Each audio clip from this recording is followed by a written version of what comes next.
Game of Thrones. The Witcher System Chapter 1 White Harbor Year 298 of the Aegon Conquest AC White Harbor, the largest city north of the Neck, welcomed another sunny morning in the long summer. The White Knife River flows into the sea here, where numerous fishing boats set sail from the harbor to start their day's work. The Manderly family, rulers of this city, resided in the new castle perched atop a hill overlooking the town. Today was an important day for the entire Manderly family. The family's third-generation heir, Clay Manderly, was returning to the family after 2 years of traveling through the free cities. Clay's father was the second son of Wyman Manderly, the current lord of White Harbor. By the laws of inheritance, Clay should never have had the chance to become the third-generation heir. However, just 6 months ago, tragedy struck when Clay's uncle's wife suffered a miscarriage. The maester, Theomore, declared that she could no longer bear children. The aging Lord Wyman immediately dispatched urgent messengers to the free cities to summon Clay home. Other than Lord Wyman and his 2 sons, the rest of the Manderly family had gathered at the harbor to welcome the young man who would soon be officially recognized as the heir. What no one knew was that the young man stepping slowly off the ship had already been replaced by a soul from another world. This soul, before crossing over, had been grumbling about the next-gen update of a certain demon-hunting game. Yet, in the blink of an eye, he found himself in this world he knew all too well, the world of A Song of Ice and Fire. After receiving the memories of his new body, Clay realized he had become a third-generation descendant of House Manderly, a character who had never existed in the original story. Not long after arriving in the trading free cities, he received an urgent summons from his family, personally delivered by the elder of his house, Heir Marlon Manderly. White Harbor hasn't changed. A reek of fish everywhere, Clay remarked as his feet touched the soil of Westeros once more, sniffing the unmistakable smell of fish in the air. Ha! I suppose you've grown accustomed to the perfume of Pentos. Heir Marlon retorted dryly. He was a man with a strong sense of family values, and his tone carried a hint of disapproval for this young man who had been away for 2 years. At the dock of the inner harbor, the fully armed guards of the city garrison had formed a formation. The banners bearing the sigil of the merman fluttered high in the breeze, and at the center of the gathered guards stood a group of people. Come, meet your sisters, Heir Marlon said, leading Clay toward the crowd. Winifred and Willa, the 2 young women of House Manderly, dressed in deep green gowns, led the rest of the people to welcome Clay's arrival. By the 7, sister, look. He's grown so tall in 2 years. 15-year-old Willa clutched her elder sister's arm, exclaiming excitedly. Clay was slightly older than Willa, having celebrated his 16th name day aboard the ship. As he approached the gathered family members, under Heir Marlon's stern gaze, Winifred, Willa, and the rest of the extended relatives performed a formal bow to Clay. Though still young, Clay's status as heir placed him far above everyone present. Since the bloody civil war of the Targaryens, known as the Dance of the Dragons, had come to an end, securing heirs, especially male ones, had become the paramount priority for all noble houses in Westeros. After the formal greeting, the eldest sister, Winifred, gracefully took Clay's hand and smiled. Clay, grandfather is waiting for you at the new castle. Let us go quickly, she said. Clay nodded. He, too, wished to meet his grandfather as soon as possible, for only with Lord Wyman's approval could his position as heir be solidified.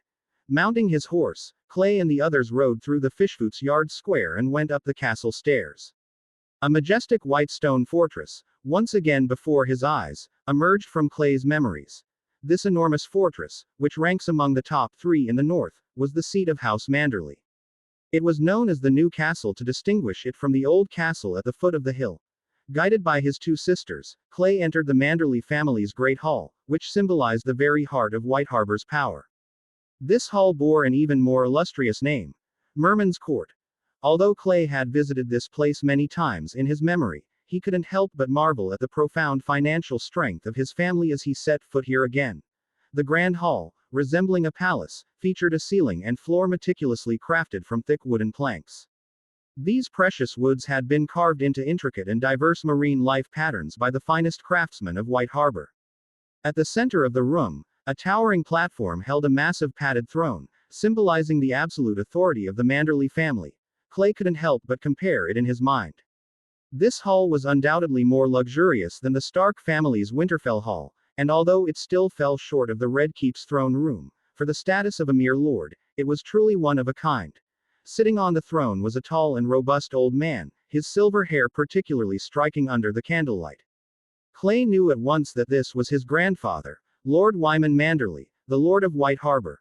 Winifred, holding her pouting younger sister, stepped aside, leaving Clay alone in the center of the Merman Court's grand hall. He stood, facing the cold, unblinking gaze of the old man on the throne. After taking a deep breath, Clay moved forward and placed his hand over his chest to bow. "Grandfather, I'm back." With his head lowered, neither of them spoke for what seemed like an eternity, merely standing there in silence, locked in a silent standoff. "No currents mightier," Lord Wyman suddenly bellowed. Clay, momentarily stunned, quickly realized it was the family motto. He raised his head, gazing directly into his grandfather's eyes, and responded with equal vigor, "No currents mightier." The icy resolve on the Lord Wyman's flushed face melted away as he broke into a wide grin and burst into laughter. "Ha ha, you're back. That's all that matters." The old man leapt from the throne and quickly strode over to Clay, circling him as he scrutinized him from all angles. Speaking at a rapid pace, he said, "Not bad, this is my grandson, indeed. Even the hair on your lip is starting to grow. Tisk. I never thought you'd turn out so handsome. When you were a child, you looked just like your father, ugly as sin. But now, you're a good-looking fellow. Good. You've returned. Rest tonight, and I'll take you to Lord Eddard and ask for a marriage contract."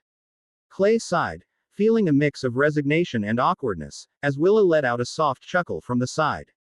Winifred maintained her composure as a lady, though the slight curve of her lips betrayed her inner amusement. Lord Wyman continued to ramble, but upon seeing his two granddaughters' expressions, he realized he had said too much. He shot them a fierce glare and muttered, "Next month, I'll get both of you married off." His voice was probably a bit too loud, as both unmarried ladies quickly fell silent and retreated into the corner like ostriches. "All right, Clay, you go ahead. Crossing the narrow sea is no small feat. Your room's been kept in order for the past 2 years, and dinner will be ready soon. It just so happens that your father and uncle are on their way back as well." Clay nodded in agreement with his grandfather's words. With quick wit, Winifred ushered her somewhat silly younger sister and led Clay out of the Merman's court, avoiding further reprimands from the old man. Lying on the bed that hadn't changed a bit from his memories, Clay reflected. One thing his grandfather had said was true. He indeed had to make a trip to Winterfell. Chapter 2 The Witcher system. Perhaps it was due to the fact that the complaints he made before crossing over were so realistic that they moved some unknown existence in the cosmos. He did not arrive empty-handed in the world of ice and fire. With a single thought, a dark blue panel unfurled before his retinas. Witcher system level 1 potions expand to view, bombs expand to view, equipment expand to view, mana pool. 70 unlocked Witcher signs. None items expand to view. After some time of exploring, he had roughly figured out the purpose of this system. The system was only level 1, with bombs, and the equipment section had no formulas or blueprints. Everything was empty, except for the potions section, which contained a recipe for a Witcher mutation potion using a herb concoction. The recipe was as follows. Forktail spinal fluid, right pointing arrow, dragon bone reusable, manticore poison gland, right pointing arrow, basilisk venom gland, albino bruxa tongue, right pointing arrow, adult swamp leech, bryonia, right pointing arrow, heart tree bark, ribleaf, right pointing arrow, ghost grass, mandrake root, right pointing arrow, devilgrass. The system had already found suitable replacements for these ingredients in this world. Upon seeing this recipe, Clay immediately spent all the gold dragons he had brought from White Harbor to buy a dragonbone bow from a collector in Pentos. This was the hardest ingredient to obtain. If he hadn't been the young master of White Harbor, acquiring a dragonbone, after dragons had disappeared for over 100 years, would probably have required sneaking into King's Landing and performing a heist.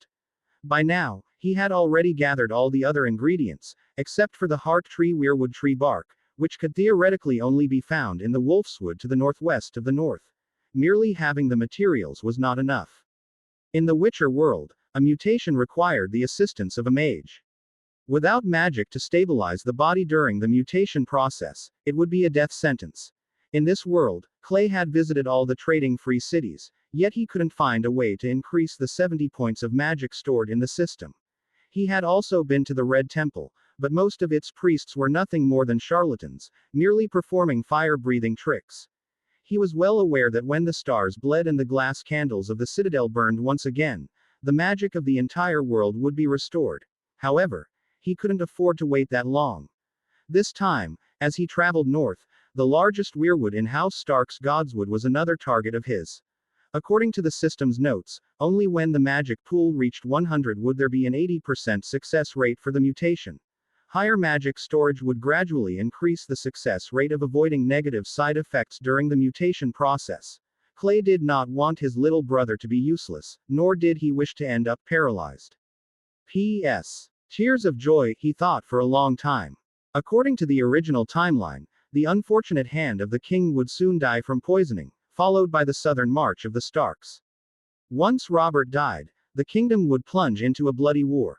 Thus, in the coming chaos, possessing powerful personal strength was the first choice for survival. Don't even mention the grandson of a noble like himself. Just look at the tragic fates of Lord Eddard Stark's children to know that titles were nothing but empty symbols, meaningless and unreliable. Moreover, he was backed by White Harbor, holding the largest fortune in the north. And who said the potion trial could only be used by him? As long as the recipe and magic issues were resolved, Clay was confident that, with enough time, he could raise an army of witchers to fight for the Seven Kingdoms. Before he knew it, the afternoon had passed. The sound of knocking at the door interrupted Clay's thoughts. He sat up from the bed, walked over to the chair, and sat down before speaking. "Come in." The door creaked open, and a small head with light green hair peeked inside, revealing two small tiger teeth. With a grin, the voice chimed. "Clay, it's time for dinner. My sister sent me to bring you to the hall." "I'm not unfamiliar with the way." Clay shook his head and smiled. He stood up, stretched his back, and followed his sister down the splendidly decorated circular hallway. Soon, they arrived at the hall. Clay noticed that a long table had already been set in the center, and meals were being prepared in the kitchen. Since they had arrived early, the other family members hadn't shown up yet. Only the old butler was directing the servants, who moved back and forth. Seeing the eldest young master arrive, the old butler smiled and stepped forward to greet him. "Master Clay, you and Miss Willa are quite early, but the dinner hasn't started yet. Would you like to take a stroll in the garden first?" When Clay heard that the dinner hadn't started yet, he realized that his cousin, whom he hadn't seen in 2 years, likely had something to discuss with him. He didn't press the issue, simply nodding and following Willa into the garden. Leaning against the railing that overlooked all of White Harbor, the cool sea breeze greeted them, and the twinkling lights of the city looked particularly beautiful from there. Clay glanced at Vera, who seemed hesitant to speak, and gently rubbed her head, smiling kindly as he asked, "Willa, is there something you want to say?" Did you figure it out, Clay?" Willa hesitated, her eyes darting away. Clay smiled and nodded. Willa bit her lip, hesitated for a long moment, and finally spoke. "At dinner, Grandpa might ask you to go to Winterfell. Can you take me with you?" As she spoke, Willa's light purple eyes were full of hope. "What would you do in Winterfell with me?" Clay asked, a bit confused. "To take a look around. You know Grandpa's temper. He thinks we noble ladies should stay in the castle until we get married," Willa explained, almost plausibly. Clay was a little stunned. To him, Willa now seemed like a bird trapped in a cage, flapping its wings desperately, trying to break free. Just as he was about to agree, the old butler's voice interrupted them. "Master, Miss, dinner is ready. Lord Wyman is asking for you both." Returning to the hall, they found that, thanks to the efficient efforts of the Manderly family servants, a meal that looked quite appetizing had been set on the table. The servants lit the candles, and the entire merman court took on a more majestic, mysterious air. Lord Wyman Manderly sat at the center, with two burly, bald men sitting on either side. The one on his right was his eldest son, Wylas Manderly, Clay's uncle, while the man on his left, who was smiling broadly at Clay, was his father, Wendell Manderly. "Sit down, you two.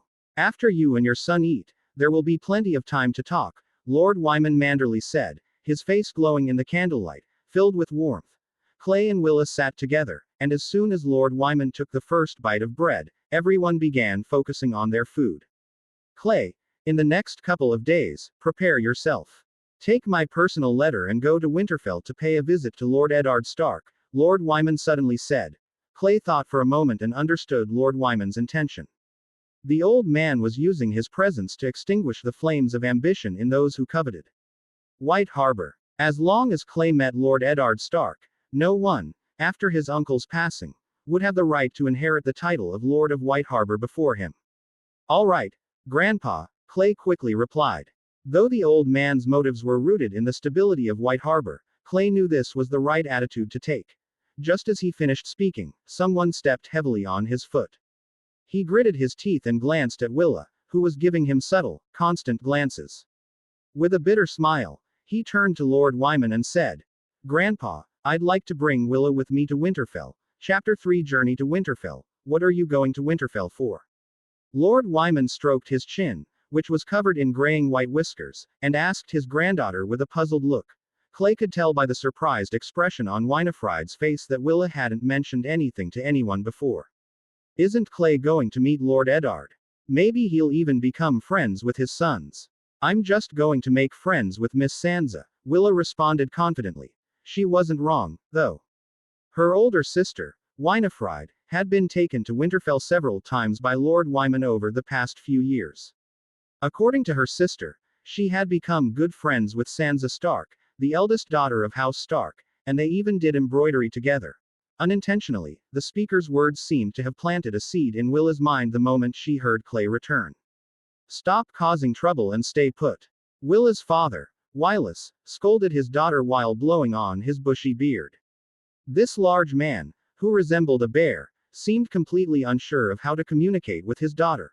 Clay found it amusing when he saw Willa puffing out her cheeks and tugging on her braids. He was about to offer a few words of support to her when his gaze fell on the old man's thoughtful expression, and he swallowed his words back down. Seeing the head of the family remain silent, everyone stopped eating and drinking. The vast hall of the Merman Court fell into a hushed stillness.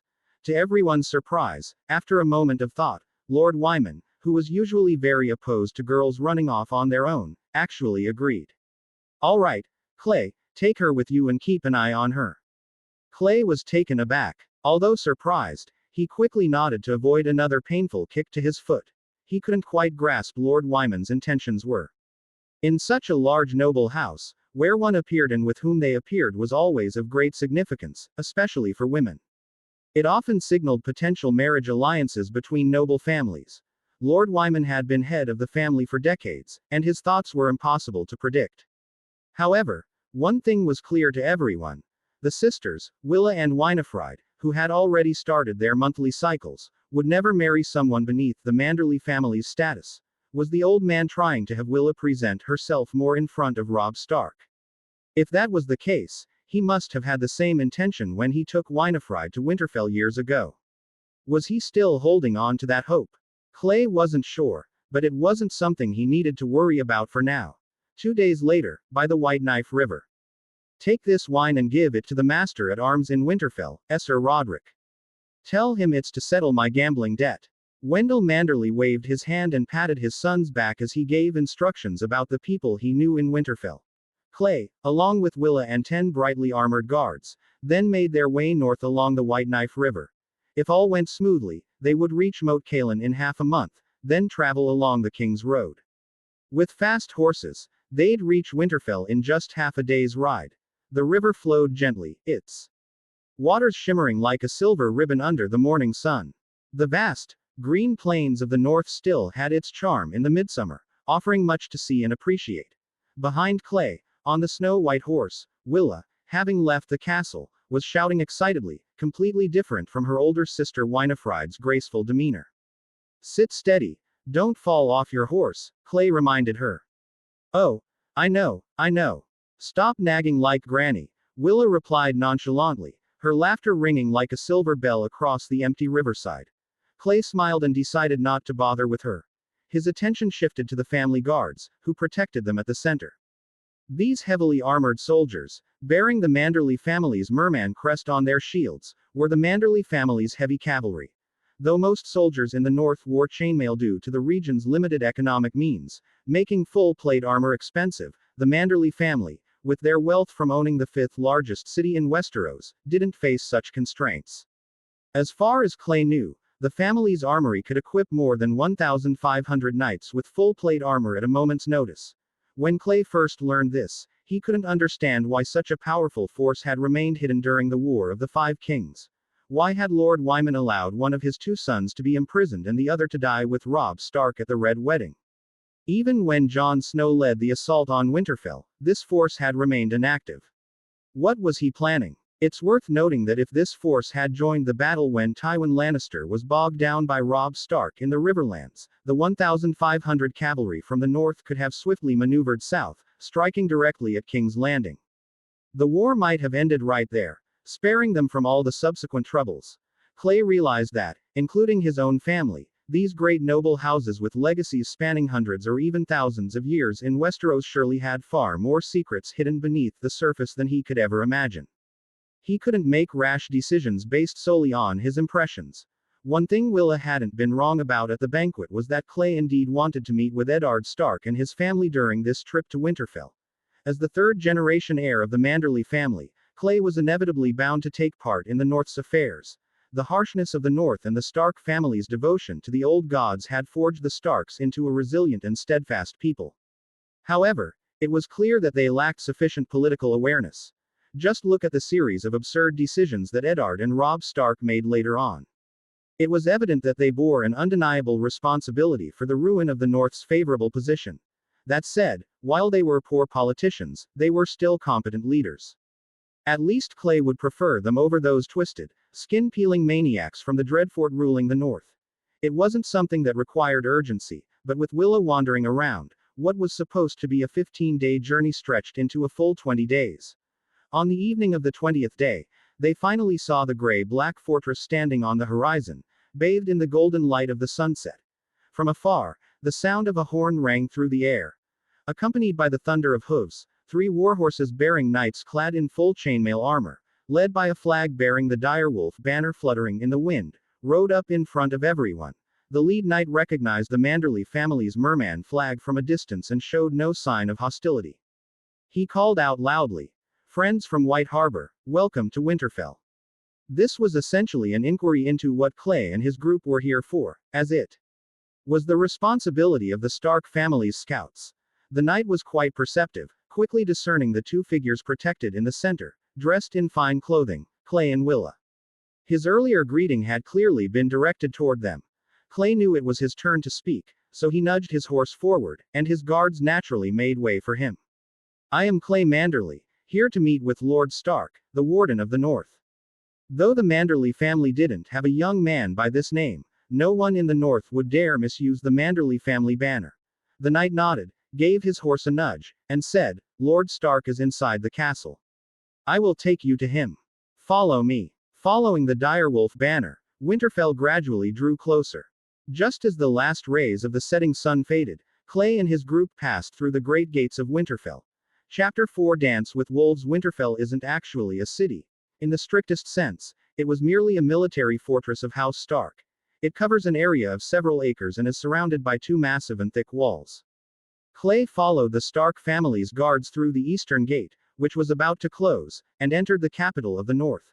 Guards bearing the direwolf sigil lit torches, slightly dispelling the darkness that clung to the air. "Friends of the House Manderly, please wait here for a moment. I will report to Sir Roderick, and he will arrange suitable accommodations for you." Clay nodded. By now, it was already evening, and visiting Lord Stark wasn't the best idea at this hour. The guards hurried off, and Clay and his group waited quietly in front of the main keep, while Willa, who was riding on horseback, looked around restlessly. About 20 minutes later, a short, stocky elderly man holding a helmet came into Clay's view. Dressed in a deep red cloak, with a longsword hanging from his waist, he walked steadily toward them. "Winterfell welcomes you," he said briefly before introducing himself. "I am Roderick Castle, the Master at Arms of Winterfell. May I ask the purpose of your visit?" Clay dismounted from his horse, and the other guards, along with Willa, followed suit and approached Roderick. He looked at the elderly man, who had dedicated his life to the House of the Direwolf, and smiled. "Good day, Esser. I am Clay Manderly, and this is my sister, Willa." Roderick had indeed heard of Clay's name, back when he was born, but since Clay had kept a low profile and had been absent from Westeros for 2 years, it took him a moment to recall who he was. A branch of the House Manderly. Roderick furrowed his brow. He had served House Stark for nearly 50 years and had never encountered a member of a branch family requesting an audience with the Lord of Winterfell. It was against protocol.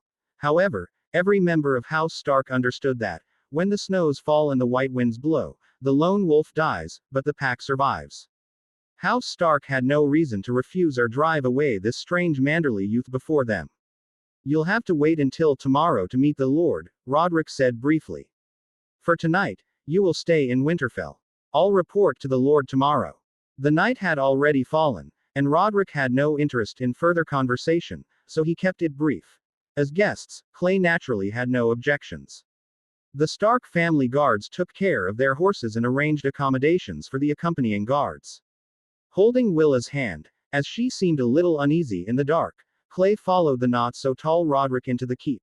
The night passed quickly, and warm sunlight once again poured into the ancient fortress.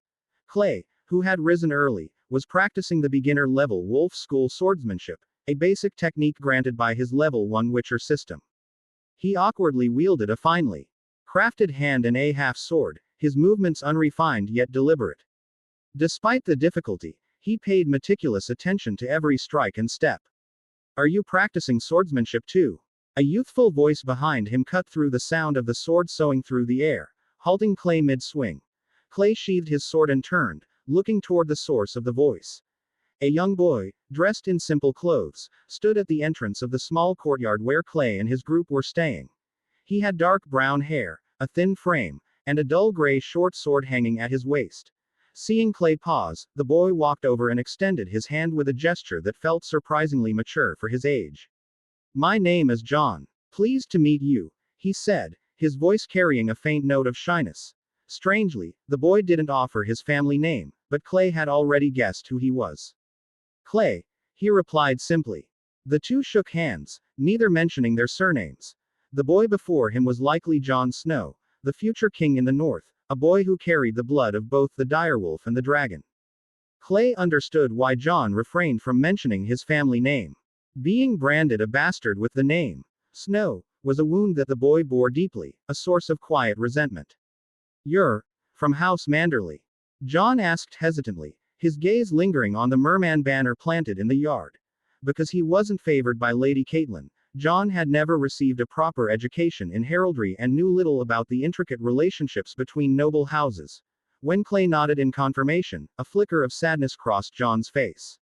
Though born into the noble Stark family, he envied the man from House Manderly, who stood a head taller than him, for having his own surname. Jon despised the name Snow, the mark of a bastard that set him apart from his siblings. He quickly composed himself. As the most skilled swordsman among the younger generation of House Stark, Jon had been observing Clay's movements and footwork. The style was unfamiliar to him, something Sir Roderick had never taught. The boy's competitive nature got the better of him, and he couldn't help but ask, "Hey, could I have a duel with you?" Although Clay hadn't fully mastered the essence of the Wolf School's swordsmanship, he wasn't about to refuse such a challenge. He responded with a cheerful laugh. "Of course, Jon." The two took their positions as a Manderly guard, already awake, cleared a space for his young master without needing to be asked. "Be careful," Jon said with a grin. "Sir Roderick says I'm the best swordsman in the family, even better than Robb."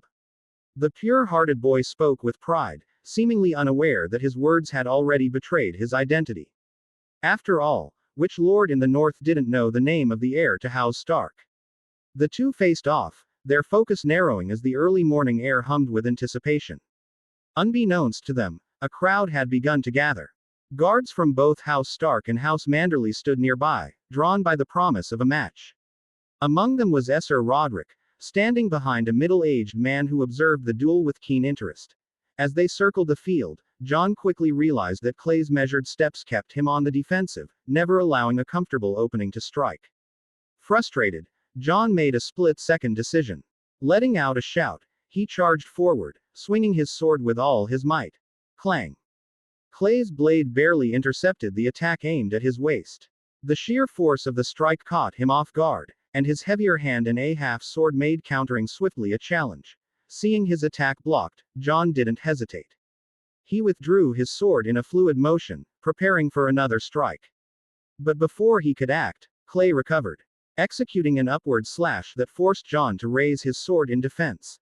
The two blades clashed again, the impact reverberating through the air. Jon felt a powerful force travel through his arms, sending him stumbling back 2 steps. Clay exhaled steadily, silently grateful for the hours he had poured into practicing the Wolf School's swordsmanship. Following the steps ingrained in his mind, he advanced without pause, his blade cutting downward in a swift, decisive strike. The clash of steel echoed across the yard as the weapons collided repeatedly, drawing cheers and murmurs from the onlookers. Amid the excitement, a middle-aged man stood silently, his expression unreadable. His gaze shifted to Esser Roderick, who stood nearby, his snowy white brows furrowed in concern. Before the man could speak, Esser Roderick muttered, "This doesn't look good. Jon might lose." On the field, the two boys remained locked in their duel, their movements sharp and focused. Behind them, the banners of House Stark and House Manderly, Direwolf and Merman, fluttered gently in the morning breeze, casting long shadows on the ground. "An interesting lad," the middle-aged man murmured, watching the match. The image of Clay's focused form gleamed in his gray eyes. As the duel continued, the man turned to leave the crowd. "Once they're finished, let him know I'll be waiting for him in the hall."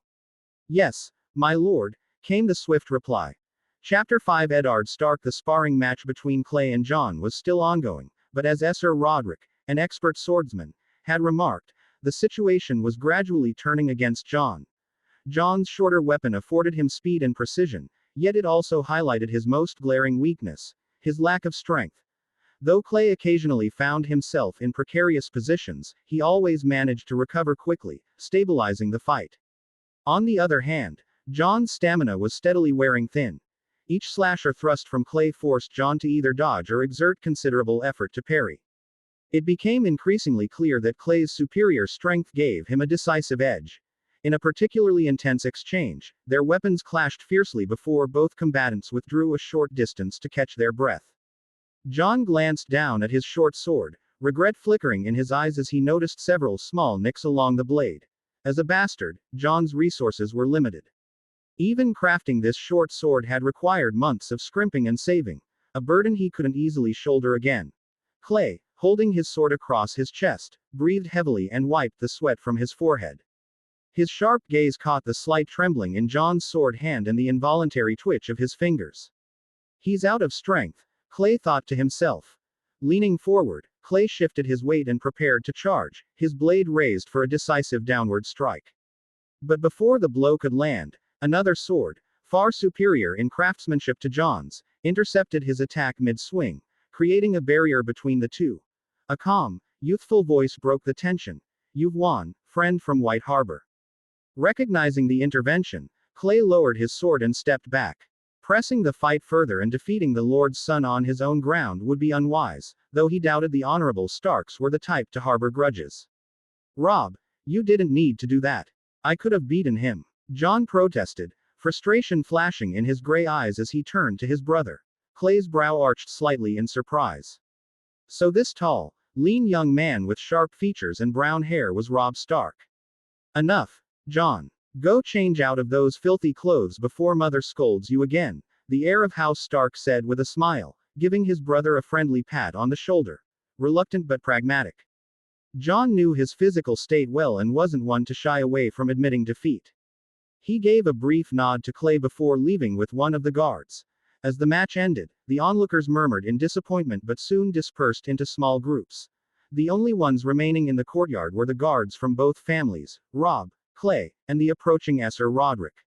"Esser," Robb called out, and Clay followed with a polite greeting. Esser Roderick's sharp gray eyes scanned Clay, his tone stern as he spoke. "Lord Eddard Stark is waiting for you in the hall. Follow me." Robb started to follow but was stopped by Esser Roderick with a simple statement. "Robb, your mother is looking for Bran. It seems he's climbed another tower.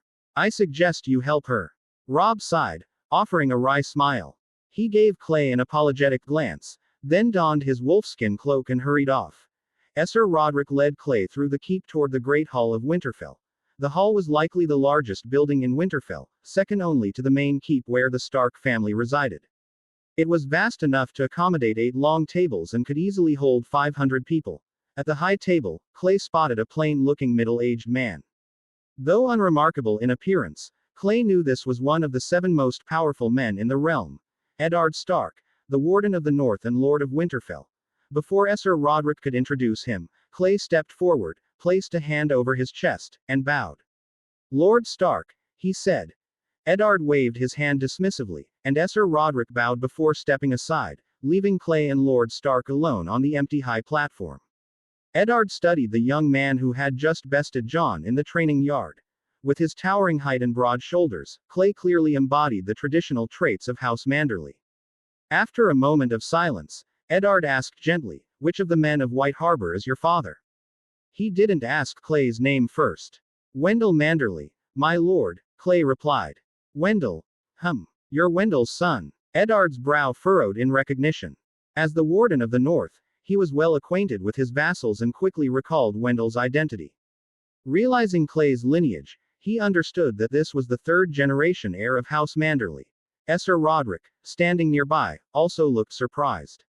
A friend of Wendell's, he hadn't expected the young Manderly, whom he had assumed to be from a cadet branch, to be his old friend's son.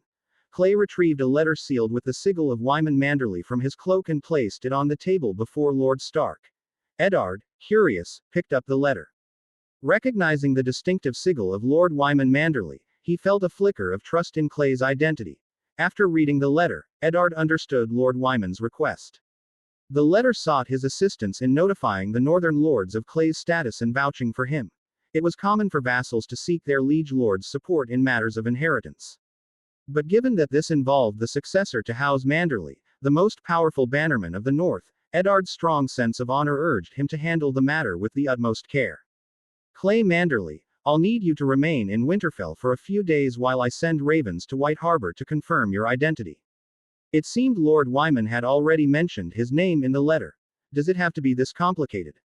Clay frowned slightly but had no grounds to object and nodded in agreement. Seeing that Clay agreed without hesitation, a faint smile tugged at the corners of Eddard Stark's otherwise solemn face. He gestured to the side. "You've already met Roderick. Over the next few days, let him show you around Winterfell. I hear you brought your sister along as well. Excellent. Let her get to know Robb, Sansa, and the others while she's here." Clay had a favorable first impression of both Jon and Robb, so he saw no reason to refuse.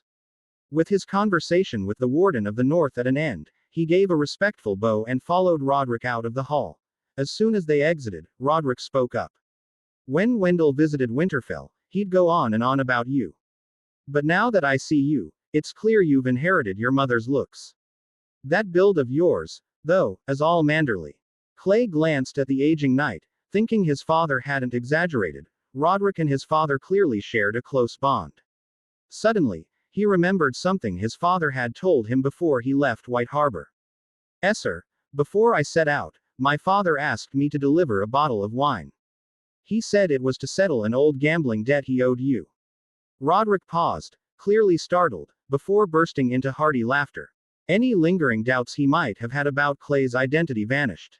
The debt was a private matter, known only between him and Wendell. With a chuckle, Roderick grumbled, so he finally remembered. "I thought he'd stay hidden in White Harbor forever, just to avoid repaying me over a single bottle of wine." The old knight, clearly in high spirits, placed a heavy, iron-gauntleted hand on Clay's shoulder. "Lord Stark is right," he said, "you young ones should get to know each other better.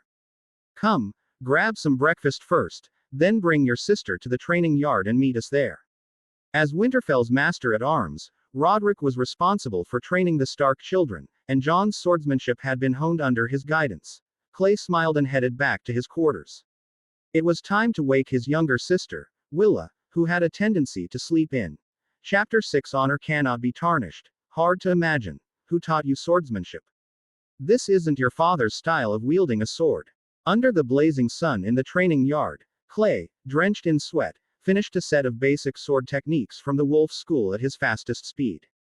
The massive hand and a half-sword in his grip carved deadly arcs through the air around him.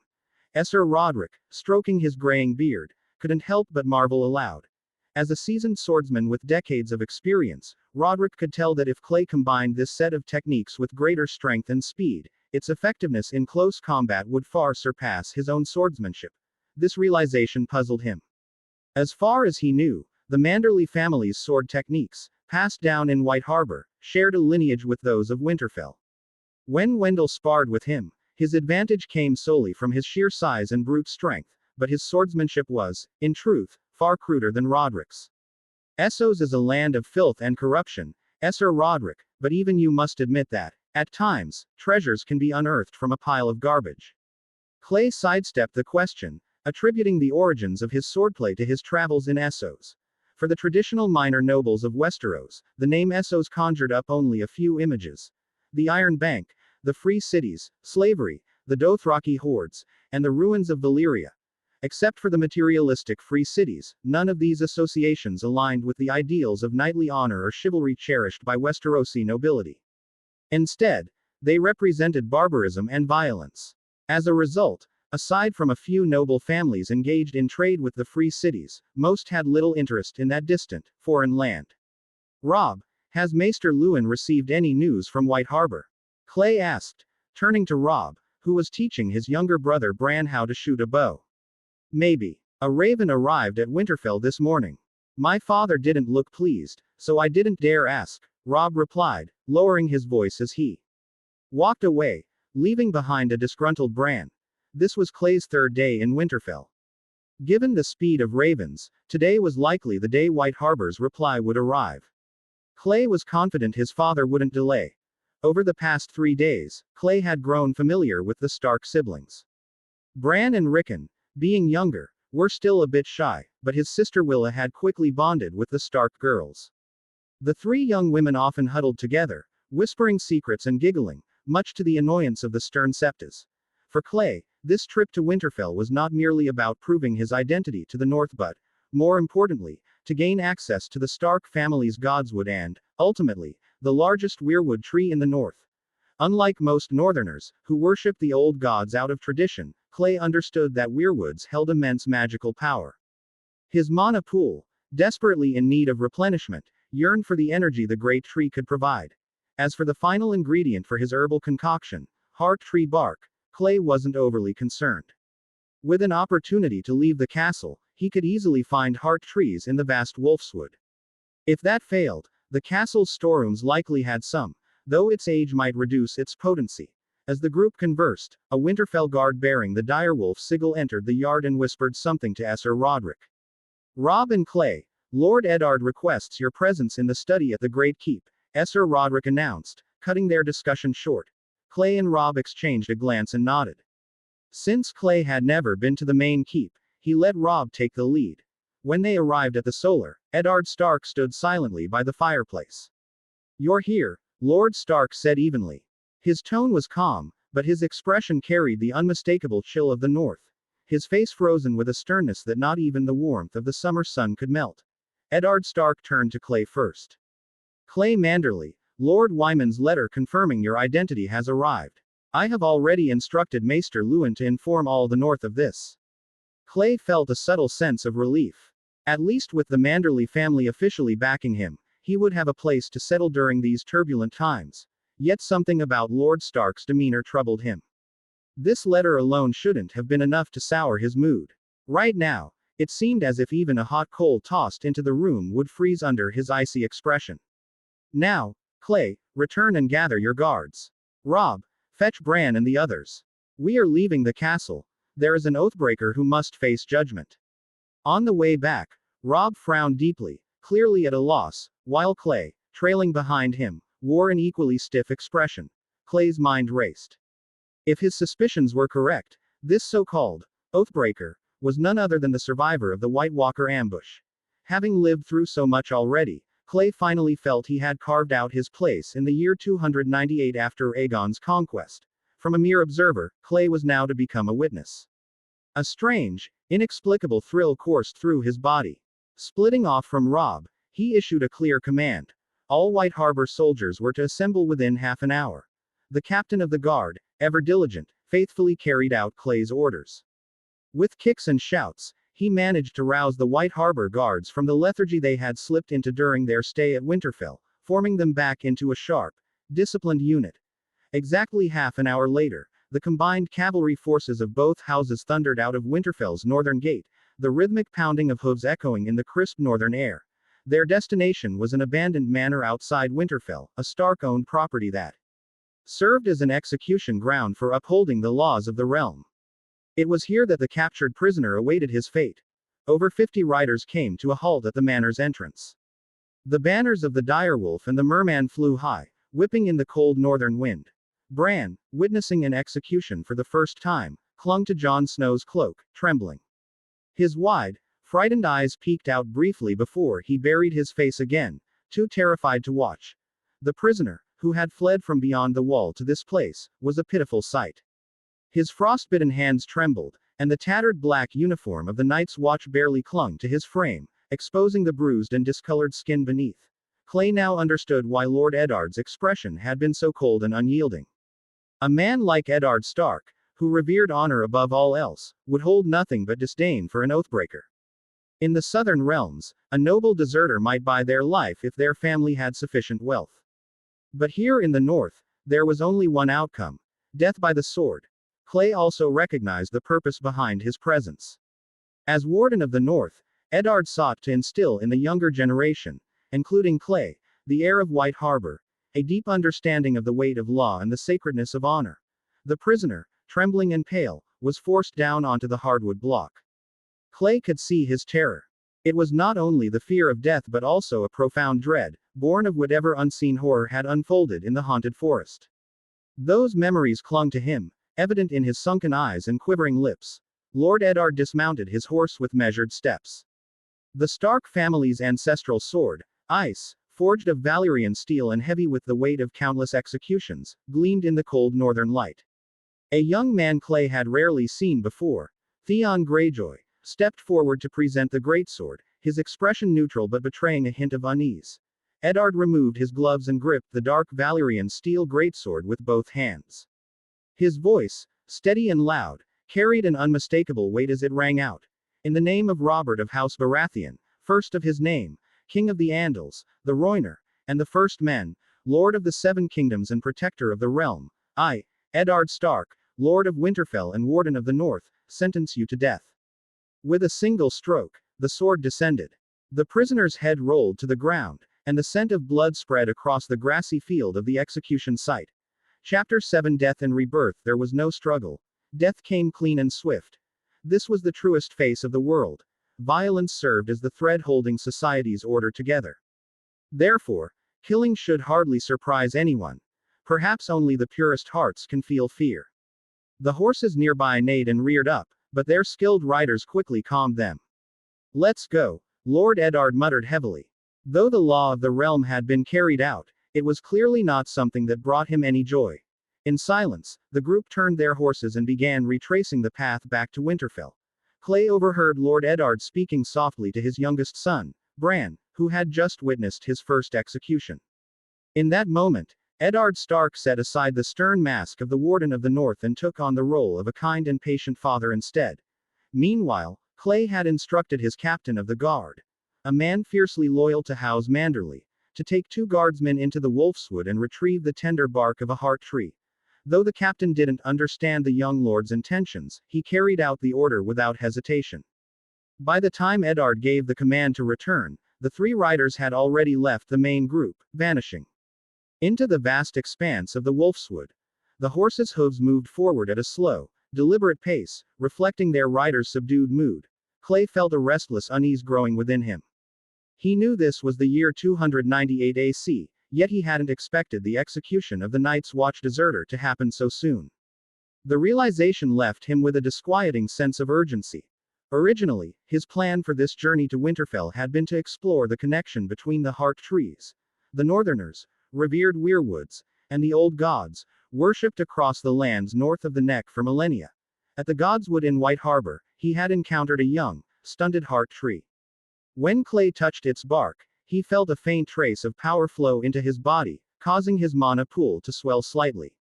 It had been a subtle but undeniable effect, reinforcing his belief in the latent power of the weirwoods and the energy they held. Clay was certain that if he could lay his hand on the ancient heart tree in Winterfell's godswood, his mana pool would be fully replenished, brimming with energy unlike anything he'd experienced before. But now, his plans had to be overturned. He understood clearly that the occurrence of this execution meant Jon Arryn, the Hand of the King, had likely already been poisoned by Petyr Baelish in King's Landing. King Robert I Baratheon, the man who had overthrown the Targaryen dynasty, was likely already making his way up the Kingsroad with his court, bound for Winterfell. The king's arrival would set events into motion, and Clay knew there was no stopping what was to come. At this moment, Clay was no more than a minor figure, incapable of influencing Lord Eddard's decisions.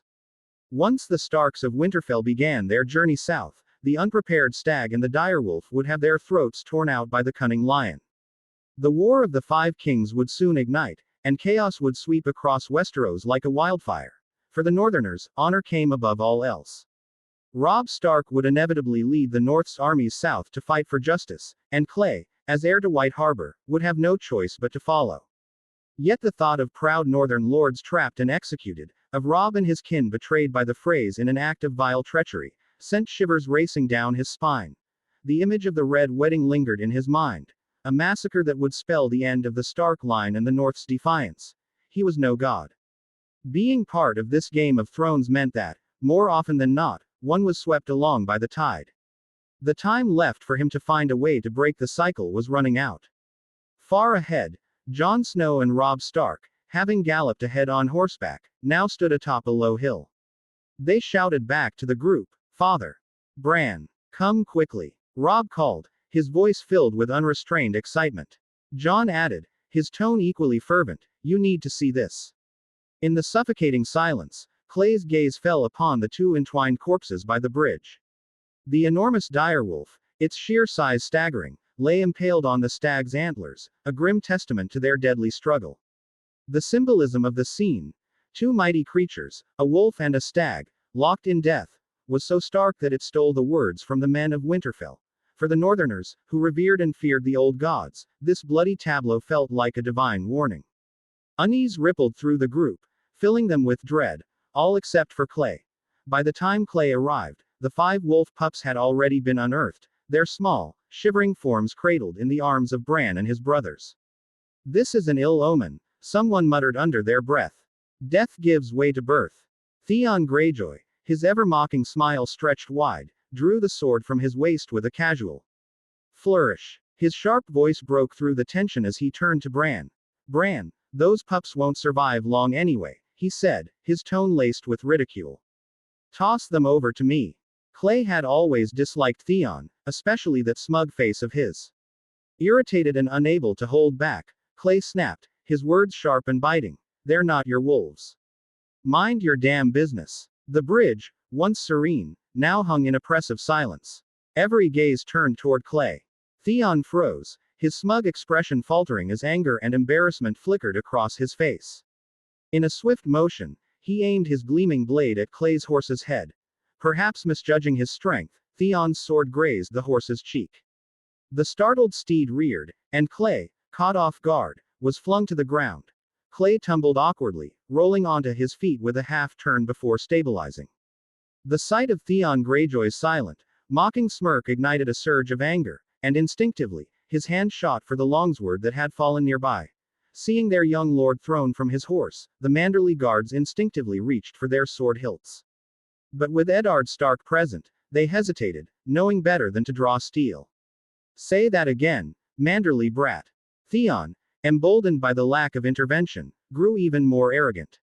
Just as he was preparing to spit out another insult, a sharp hand and a half-sword flashed coldly through the air, whistling straight toward his face. Sir Roderick Castle, who had been poised to step in, instinctively raised his sword to block. A crisp clash rang out, and the aging knight staggered back 2 steps, his sword now left in his hand with a jagged, broken edge. Clay's weapon, hurled with full force, now quivered in the ground between Theon's legs. "Enough." Lord Eddard's thunderous voice cut through the tension as he kicked his foster son to the ground. "Take him back to Winterfell," Eddard ordered, his gaze unwavering. The Winterfell guards quickly lifted a pale, trembling Theon, who seemed to have wet himself, and whisked him away. Eddard cast a brief, assessing glance at the broken sword in Ser Roderick's hand, then turned his scrutinizing gaze to the now calm Clay, his expression unreadable. He didn't question Clay's actions, but his voice was stern when he asked, Manderly, why did you say that? Relieved that Lord Stark wasn't pursuing the matter, Clay exhaled slightly, silently berating himself for acting impulsively as he replied, It's just the corpses of wolves and a stag. Why go out of your way to trouble the surviving wolves? These are direwolves, Robb interjected, his voice tinged with awe. They've never been seen this far south of the wall. I know, Clay responded. If that's the case, what I'd most like to do right now is pull out the direwolf's teeth, find a lion to shove into its eye, and then toss the lion's corpse into the sewers of Castley Rock. He shrugged nonchalantly as he spoke, his tone utterly casual. To everyone's surprise, the incident ended with a rare laugh from Lord Eddard. He instructed his children to personally care for the direwolf pups. Oh, and also the white one that belonged to Jon. As for the matter between Clay and Theon, Eddard never brought it up again. On the way back, basking in the friendly gazes of the Winterfell folk, Clay noticed Robb riding beside him, his lips moving repeatedly as if testing the sharpness of his teeth. Chapter 8 The decoctions of the grasses as the most efficient means of communication between noble houses, ravens carried messages of great significance. But as Catelyn stood before her husband, watching him lean against his greatsword under the heart tree with a look of disbelief and grief, she couldn't help but wish that the raven's message had never reached them. Jon Arryn, Lord Paramount of the Seven Kingdoms, had passed away suddenly from illness, news that hit her husband, Eddard Stark, harder than she had anticipated. While she understood how much Jon's death meant to him, there was no time to mourn. King Robert I Baratheon, the realm's ruler, was already on his way to Winterfell, and Catelyn knew the weight of what that meant. When the news reached Clay, however, he was hardly surprised. In truth, his official mission in Winterfell had already been completed. According to the suggestion of Ser Roderick, as a guest of Winterfell, he was free to leave whenever he wished, as long as he paid a final visit to Lord Eddard Stark before his departure. This was perfect for Clay because, as a member of the Mandrell family, who did not follow the old gods worshipped in the north, it was not wise for him to openly suggest visiting the Godswood. Young master, we've brought the materials you requested, the captain of the guards reported, arriving in the second-floor corridor with an update. Oh, excellent. Let's have a look, Clay nodded, following the captain toward the carriage. Well done. Here's your reward. Make sure to divide it up among the men. And remember, don't spend it all on women's bellies. Be a little more restrained, Clay said with a slight frown, offering a reminder to the guard captain, whose face was full of strange smiles. The rough man chuckled, pocketed the coin pouch, and quickly disappeared, humming a crude tune. Once the captain was gone, Clay turned his attention to the pile of heart tree bark before him, and the corner of his mouth twitched. As expected, the actions of these brutes perfectly reflected the image of the wealthy men of White Harbor, as seen through the eyes of the northern nobility. Clay clearly remembered instructing them to bring only a small bag, yet these three ruffians had gone above and beyond, delivering an entire cart. While their overzealousness could be seen as a sign of loyalty, it also meant he couldn't reprimand them without undermining their goodwill. With a resigned sigh, Clay climbed into the cart, sifted through the pile, and selected the best piece, dragging it into his room. He had already asked the guards. His younger sister, Willa, was busy enjoying herself with the Stark girls, leaving no time for her nearly forgotten older brother. Now that the final materials were ready, it was time to prepare the grass decoction. With a thought, the Witcher system activated. Clay placed the heart tree bark he had just processed into his backpack slot. He checked the potion section, and the grass decoction, previously unavailable, was now selectable. Upon selecting it with his mind, an illusionary sound of bubbles popping and water flowing echoed softly in his ears. In the next moment, all the materials, except for the dragonbone, which remained usable, disappeared. In his inventory, Clay noticed a new item, 3 small bottles stacked together. He focused on them, and the following information naturally appeared in his mind. Name: Grass Decoction Version 1.0 Effect. Triggers the Witcher mutation in ordinary humans. Side effects: significant nerve damage can be offset, drastically reduced fertility can be offset, pupil splitting can be offset. Base success rate: 30% can be improved. Remark. Drink it, and if you miraculously survive, you will become an invincible warrior. By the way, a friendly reminder. If you succeed, the damage dealt by grass forks will increase significantly. Clay automatically disregarded the remark. His gaze lingered on the bottle of grass decoction, the culmination of so much effort. He stroked his chin thoughtfully, considering the implications. There was no way he would let his little brother drink this all at once. If 7 out of 10 died, the risk was far too great. He wasn't sure how much he could improve the success rate using his magic pool, but one thing was certain. This was a gamble, and not one he was willing to take lightly. And those side effects were utterly unacceptable. Even if he gambled on his luck and succeeded, he would be left with a face frozen in paralysis, the fate of a eunuch, and eyes like a cat's. Forget about becoming the heir of White Harbor. If he didn't end up burned alive as a heretic in the Seven Gods Church, it would be a stroke of good fortune.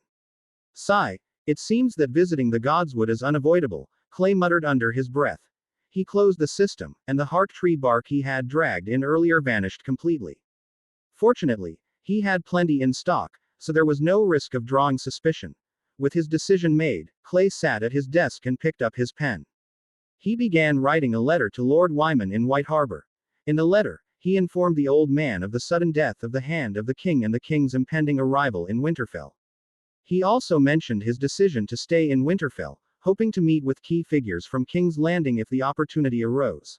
Unlike the traditional northern nobles, the Manderly family, which controlled White Harbor, was not exclusionary. For centuries, they had served as the North's gateway to the outside world, and that role continued even now. Clay knew that his father had frequently exchanged letters with powerful houses from the Riverlands and the Vale of Arryn, suggesting a network of camaraderie and influence beyond the North. Given this, he was certain his father would approve of his decision to stay in Winterfell. Meeting the important figures of King's Landing fit perfectly with Lord Wyman's strategy for managing the house. The letter was written quickly. After drying the ink, Clay folded it carefully. He knew such letters should never pass through the hands of the guards. Standing up, he pushed open the door and stepped outside, where the raven cage was placed nearby. It was something his father had insisted he bring before leaving, ensuring they could stay in contact at all times. Clay reached into the cage and pulled out a fat-looking raven, ignoring its struggles. He stuffed the folded letter into the small pouch attached to its leg. With a final release of his grip, the gray creature flapped its wings and soared into the sky. After a quick circle, it flew southeast, disappearing into the distance. After the raven vanished from sight, Clay suddenly realized he had nothing left to do. He had already decided that he would sneak into the Godswood the night King Robert arrived, during the grand banquet held by the Starks. At that time, most of the Stark family's forces would be concentrated in the hall to the southeast. The king's safety was of paramount importance, and Clay had no duties to fulfill in welcoming him. He wasn't part of the Stark family, who were the hosts. In a sense, he was just like King Robert, merely a guest in Winterfell. Since he knew he would inevitably become involved in this game of power, Clay wanted to observe the key players in it beforehand. After all, as long as that boy, often mockingly called the Great King, didn't flip the table and break all the rules, the game would still be played under relatively less bloody terms. Shaking his head to clear his thoughts, Clay drew his sword from his waist and began practicing the wolf school swordsmanship displayed in the system. The blade whistled through the air, cutting past the drifting snowflakes that fell from the late summer sky. What he didn't know was that, within the Godswood, a cold, indifferent gaze was fixated on his figure. This gaze ignored all obstacles, simply following Clay's movements as his blade grew faster and faster. A faint whisper echoed softly, barely audible. An interesting person. Chapter 9. The King in the North. King Robert's pace was swift. Clay had originally expected it would take him 2 months to reach Winterfell, given his notorious indulgences in drinking and revelry. However, barely a month and a half had passed, and as Clay stood atop Winterfell's walls chatting with Robb, he could already see the vanguard of the royal procession. The golden stag banner fluttered in the wind, pinned to the saddle of a knight riding at the forefront. Tisk, the stag's antlers are almost at Winterfell, Clay said, clicking his tongue as his gaze followed the approaching banners. What do you think, Robb? I heard the queen and her 2 brothers came along this time. Has the direwolf's fang been sharpened yet? As the knights approached, The banners of the direwolf and the crowned stag were raised side by side above the gatehouse. Clay couldn't help but recall the conquests of the War of the Usurper decades ago, a reminder of the strength of alliances. Those must be the most distinguished siblings in all the Seven Kingdoms, right? I wouldn't be surprised if I had to kiss her hand. Besides, the right of hospitality must never be violated. Robb tightened his cloak against the chill, his expression somber as he replied slowly, though his brow remained furrowed. Clay, grinning mischievously, leaned over and stretched out a hand to tug at Robb's chin, where a few sparse whiskers were beginning to sprout. Robb jerked his head away, scowling. What are you doing? Clay chuckled, tilting his head knowingly. Has anyone ever told you that the Starks can't lie? That's nonsense. Robb began, instinctively bristling at the claim. But the words faltered on his tongue, caught somewhere between protest and admission. After a long pause, his shoulders sagged slightly, and he muttered with a sigh, "Yeah, we've never been taught to do that in the north." Robb stared blankly at the two riders entering through the eastern gate, their banners swaying in the brisk northern wind. After a long moment, he turned to Clay, his expression uncertain. Was I that obvious? Clay shrugged nonchalantly, offering a faint smile. I'm not a wolf, but even I can tell. Showing your teeth too early will only get you an arrow in return. He gave Robb a light pat on the shoulder. Here's some advice. Unless it's absolutely necessary, avoid meeting with the Lannisters. It'll save you a lot of trouble. Over the past few days, during their idle conversations about life and women, Clay had come to know the crude humor that seemed unique to Winterfell. Yet he had also picked up something more revealing. While Lord Eddard rarely spoke of the War of the Usurper in detail, he had certainly ensured his children were aware of the Lannisters' treachery. For Robb, at least, the stories had left a mark. He understood well the gravity of House Lannister's actions after they entered King's Landing and the bitter legacy behind Jaime Lannister's infamous title, Kingslayer. So, Clay wasn't at all surprised by Robb's reaction to the Lannisters. Like father, like son, truly, as the saying goes. The next morning, Clay noticed the absence of the Stark siblings at the training grounds, where they usually gathered. When he inquired, his sister Willa, who had finally remembered to acknowledge her brother's existence, explained with a cheerful grin. Sansa and the others were summoned early by Lady Catelyn. Something about learning formal etiquette and how to greet guests, she said casually. Seizing the opportunity, Clay decided to question Willa about her activities over the past 2 months in Winterfell. Who had she spent her time with? What had she been doing? Willa, ever cheerful and candid, answered. With enthusiasm, mentioning only 2 names. Sansa and Arya. Watching his sister, who seemed completely at ease, Clay couldn't help but feel a pang of pity. Willa was bright and kind-hearted, but it was clear she hadn't yet realized the true reason their grandfather had agreed to send her to Winterfell. Willa had rambled on for quite some time, but not once did she mention Robb Stark's name. Clay could already envision how their grandfather might react when this detail inevitably made its way into her letters back to White Harbor. By noon, a sea of gold and silver banners stretched across the horizon, marking the arrival of the long-anticipated royal procession of the Seven Kingdoms. The entourage numbered about 300, mostly high-ranking nobles, with the lowest being knights. Dozens of banners fluttered in the wind, most bearing the golden-crowned stag of House Baratheon. Interspersed among them were a few with golden lions on a crimson field, the sigil of House Lannister. The sight alone was enough for Clay to guess that Lord Eddard would not find it particularly pleasing. Standing atop a slightly elevated platform near the walls, Clay opted against ordering his guards to raise the Merman banner of House Manderly.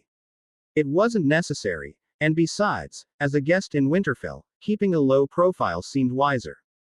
After all, it wasn't prudent to announce yourself too boldly while navigating the host's backyard. Before long, Clay's eyes were drawn to the man flanked by 2 Kingsguard knights clad in pristine white cloaks. There could be no doubt. This was the man the Seven Kingdoms held in the highest regard. Their king. Even astride his horse, King Robert's plump figure was impossible to ignore. Yet, contrary to the crude and boorish image Clay had once associated with the man, this king, though undeniably heavier and more disheveled, exuded a commanding presence. There is an aura that clings to those who have ruled for years, an unspoken force that requires no proclamation.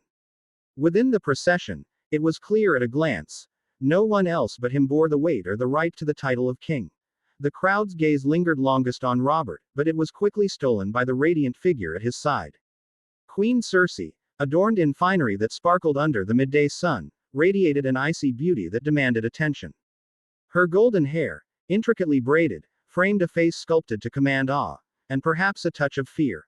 After the spectacle of the king and queen, everything else seemed mundane. The procession became a blur of bannermen, knights, and servants.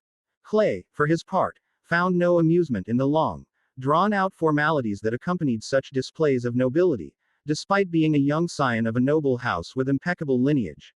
Casually, Clay reached out to pull his younger sister, Willa, back to his side, but she brushed his hand away without sparing him a glance. Her eyes were locked on the knights bearing the crowned stag of House Baratheon, her face alight with excitement. Clay sighed but let her be. Before the royal entourage had arrived, he'd made it very clear to Willa. Under no circumstances was she allowed to approach the royal family. She had agreed, though begrudgingly, and Clay decided that allowing her this harmless indulgence wouldn't hurt. The king is in the north. It was a phrase filled with weight and history. Since the days of King Jaehaerys I Targaryen, who had descended upon Winterfell astride a dragon, this was only the second time a king of the Seven Kingdoms had set foot in the northern stronghold. But time had changed, and the world along with it. The once mighty Targaryen dynasty, once near divine in its authority, had been reduced to a shadow of its former glory.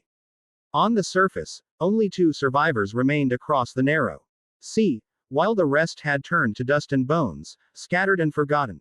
That said, the Targaryen name still held immense influence, even after more than 2 centuries of rule over Westeros. Clay understood this power all too well. Take the most straightforward example. After the War of the Usurper, one of the key reasons Robert Baratheon had been able to claim the Iron Throne so securely, besides his battle prowess, was his Targaryen bloodline. It was the decisive factor, the one thing that had tipped the balance in his favor when he had laid claim to the crown. Of course, the matter of Daenerys Targaryen was yet to be resolved. But that was a problem for another time. For now, Clay could do little more than speculate. With White Harbor as his only power base, he lacked the resources or influence to even approach the Game of Thrones. Returning to his room, Clay began preparing for his nocturnal excursion once more. He carefully pulled out his equipment, inspecting each piece. Over his family's outer robe, he had prepared a black cloak, one that could be easily removed. Winterfell was a crowded place, full of watchful eyes, and this outfit was a precaution in case he needed to avoid attention, especially when making his way to the Godswood. However, within the main keep of Winterfell, this attire, which practically screamed villain, was completely unsuitable. With King Robert present in the castle, wearing it would make Clay appear like an assassin, even if he wasn't one. As he walked through the castle halls, the usual friendly greetings Clay had grown accustomed to were replaced by hurried nods or brief murmurs. People rushed past him, their eyes avoiding direct contact. It was clear that House Stark had spared no effort in preparing for the royal visit. The bustle of activity in the castle only intensified as night fell. Meanwhile, Clay had been invited to attend the feast in Winterfell's Great Hall, an invitation he couldn't afford to decline. Chapter 10 Journey to the Godswood. Clay had little interest in the banquet that was about to begin. The only thing that could spark even a hint of enthusiasm was likely the delectable food being served. Winterfell, though less abundant in resources compared to White Harbor, boasted a surprisingly exceptional kitchen. Perhaps it had something to do with Clay being utterly tired of eating fish every day back in White Harbor. Initially seated near the main table, Clay didn't linger long. After a brief meal, he excused himself and took his plate to a long table near the hall's entrance, where the guards were gathered. Clay, what are you doing here? The question came from Jon Snow, who was mingling among the crowd. The usually quiet boy now reeked of alcohol, his slightly unfocused eyes fixed on Clay as he spoke. No choice. I can't keep up with the lords, and ladies' jokes. Sitting there makes me feel like a fool, Clay said with a shrug, gesturing toward the seat he had just vacated. True enough. At least you're lucky to leave. Look at Robb. He's stuck there, and I swear he's about to bite his fork in half, Jon said, pointing toward Robb Stark. Robb sat across from the queen at the main table, visibly uncomfortable, his shoulders tense and his eyes avoiding direct contact with her piercing gaze. Jon grinned and took another hearty swig from his drink. Normally, Lord Eddard Stark rarely allowed his children to drink, but tonight seemed to be an exception. Clay reached for a roasted chicken wing from the table. Its aroma, rich and enticing, made his mouth water as he tossed it to the white direwolf lying under the table. The wolf, Ghost, had grown quite accustomed to Clay over the past few days. With fluid precision, the snowy direwolf caught the wing midair and began feasting on it at Clay's feet. Clay leaned down to stroke Ghost's soft, thick fur. The direwolf accepted his touch without protest, its crimson eyes glinting faintly under the dim light of the hall. Clay continued petting the snowy direwolf with increasing enthusiasm, much to Jon's chagrin. Under the boy's resentful gaze, Ghost, thoroughly content, sprawled out on the floor and let out a soft, rumbling sound, almost like a purr. "Is this your wolf, young man?" A deep voice sounded from behind Clay. He straightened and turned, just as Jon exclaimed, "Uncle Benjen." Clay had already guessed who it was. Raising to his feet, he came face to face with a tall man dressed in the stark black of the Night's Watch, the first ranger himself. "No, this is Jon's wolf," Clay replied evenly, nodding toward Benjen. "You should take a seat. I'll step outside for some air. It wouldn't be very dignified for me to lose my meal after too much wine." Taking the chance to slip away, Clay bowed his head slightly in farewell and left the hall. Benjen, carrying the unmistakable chill of the north, seemed unfamiliar with Clay and regarded him as little more than a common guard. He nodded faintly before turning his attention to Jon. Outside, Clay staggered, his steps mimicking those of a drunkard as he made his way toward his quarters. Once inside, he grabbed a small basin, scooping cold water from a bucket and splashing it over his face to sober himself up. Gathering a small bundle of clothes, Clay slipped out into the night, heading in the direction of the Godswood. Just as he had suspected, House Stark had taken extensive precautions to ensure the king's safety. Lord Eddard had stationed the majority of the guards near the Great Hall of Winterfell, leaving the posts along the way, where there would normally be sentries, deserted. Reaching the entrance of the Godswood, Clay spotted 2 Stark guards clad in chainmail lingering in the distance. Their focus, however, was not on their surroundings but on the steaming meat pies in their hands. Perfect. Keeping to the shadows, Clay circled wide around the entrance. The Godswood was nestled against a section of Winterfell's walls that were notably lower than the rest. With the moon veiled behind thick clouds and a biting wind rustling through the trees, the conditions were ideal, not for killing, but for scaling. His movements were swift and deliberate. Winterfell's defenses around the Godswood were at their weakest tonight, just as he'd anticipated. Clay climbed the wall with practiced ease, his boots finding firm footing on the uneven stone.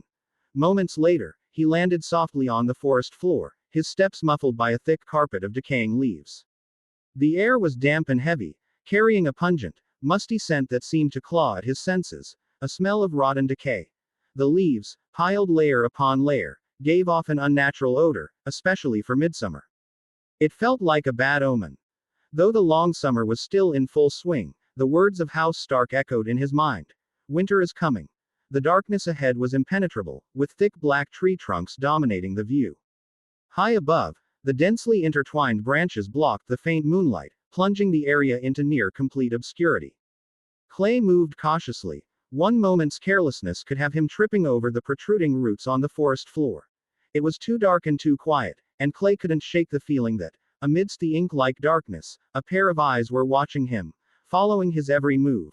He was beginning to understand why those who had lived here for generations had developed such an obscure, undefined faith in the old gods.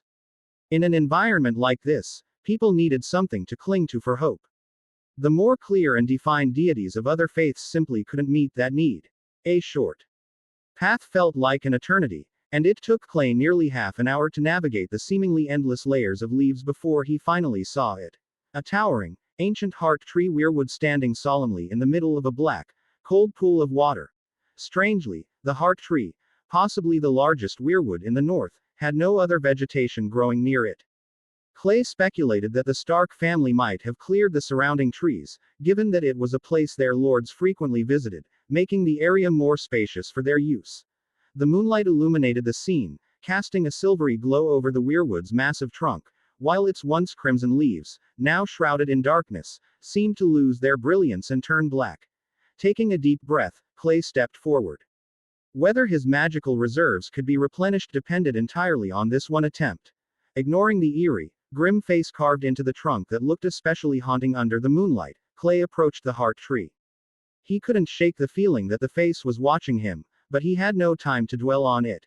He removed his finely crafted leather gloves and reached out to press his bare hands against the trunk of the heart tree. In the very next moment, an overwhelming and chaotic surge of power coursed through Clay's unprepared body, flooding his arms with a force so ferocious, like a raging bull, that it nearly caused him to lose consciousness on the spot. His thoughts flickered, and a translucent dark blue system interface unfolded before his eyes. Gritting his teeth, Clay fixed his bloodshot eyes on the numbers behind the mana pool. 75. The number remained motionless. But in the very next moment, the number flashed to 76, then 77, and began to climb faster and faster. In the time it took for Clay to catch his breath, the number had already surged past 100, showing no sign of stopping, accelerating even further. A deafening hum filled his ears, vibrating through his skull, drowning out all other sounds. He couldn't even hear the rustling of thousands of leaves on the enormous heart tree, its branches shifting unnaturally without a breeze. Within just a few breaths, Clay's mana pool had already amassed over 150 points, more than double what he could store when he first acquired the system. This was enough to maximize his chances of success in the trial of green grass and negate two negative effects entirely. Clay wanted to stop, but he found himself unable to. His hands felt as though they had fused with the trunk of the heart tree, melding into its ancient bark as if they were no longer separate entities. Mana continued to pour in relentlessly, the insatiable pool showing no sign of stopping. Yet Clay's body was rapidly nearing its breaking point. A crushing sense of obstruction spread through him. He gasped for air, but the oxygen he inhaled felt agonizingly slow creeping into his lungs like a tortoise inching along. He was like a drowning man, his face growing paler by the second. Damn it! A curse in a language foreign to this world escaped Clay's lips. In a fleeting moment of clarity, desperation surged through him. Summoning his last bit of strength, he slammed his head against the tree trunk. Amid the rustling of leaves, a dull thud echoed first, followed by the sound of a body collapsing to the ground. Lying on the forest floor, Clay gasped for breath. His chest heaved violently as he stared at the glaringly conspicuous number behind the mana pool. A wide grin spread across his face, revealing teeth that were sharp and almost unnaturally white. Far beyond the wall, deep within a shadowy cavern, a pair of blood-red eyes suddenly snapped open in the darkness. A silent roar of fury rippled through the cavern, the being's rage palpable in the still air. Just moments ago, the largest eye it possessed in the north had been damaged by someone. Invisible waves of force rippled through the air, sending countless ravens that had been resting in the cavern into a frenzy. Their wings beat furiously as they ascended into the pitch-black night, flying southward with a single destination in mind: Winterfell. Chapter 11 Mutation. The Witcher. In the Great Hall of Winterfell, no one noticed that Clay, the heir of White Harbor, had been absent for quite some time. Even his loyal head guard, seated nearby, was too preoccupied to pay attention. Having removed his iron gauntlets and placed them on the table, the man sat red-faced and engrossed in a drinking contest with a guard he'd befriended during their stay. He had seen his young master leave earlier but thought little of it. After all, this was Eddard Stark's domain. Who would dare lay a hand on Clay here? At the center of the revelry, the visiting king was in high spirits. With one hand gripping a goblet and the other wrapped around a dancer, he swayed and gyrated with reckless abandon. His rotund form shone with sweat, as his hearty laughter boomed throughout the hall. Lord Eddard Stark, the host of the feast, sat at the high table, mechanically swallowing the carefully prepared dishes by the kitchen as if they were tasteless. Lively celebrations had never been to Eddard's liking. Not as a boy, and certainly not now. Beside him, the stunning queen sat with an air of poise and grace, her smile flawless as she watched her husband reveling in the hall. Yet, behind the mask of warmth, her emerald green eyes gleamed cold and unfeeling. While the king celebrated and his future hand sat in frosty silence at Winterfell's great hall, Clay lay motionless in the damp earth.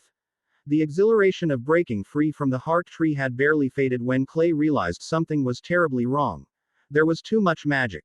He couldn't see what was happening inside his body, but he could feel it with unsettling clarity. His limbs refused to move, weighed down by a flood of rampaging energy coursing through him. The effort of breaking free from the heart tree had already pushed him to the limit.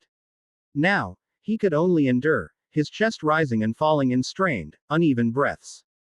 Panic clawed at his thoughts as he frantically searched for a solution. The first thought that surfaced was to return to his room immediately. Under the protection of the Manderly family guards, he could at least feel secure enough to plan his next move.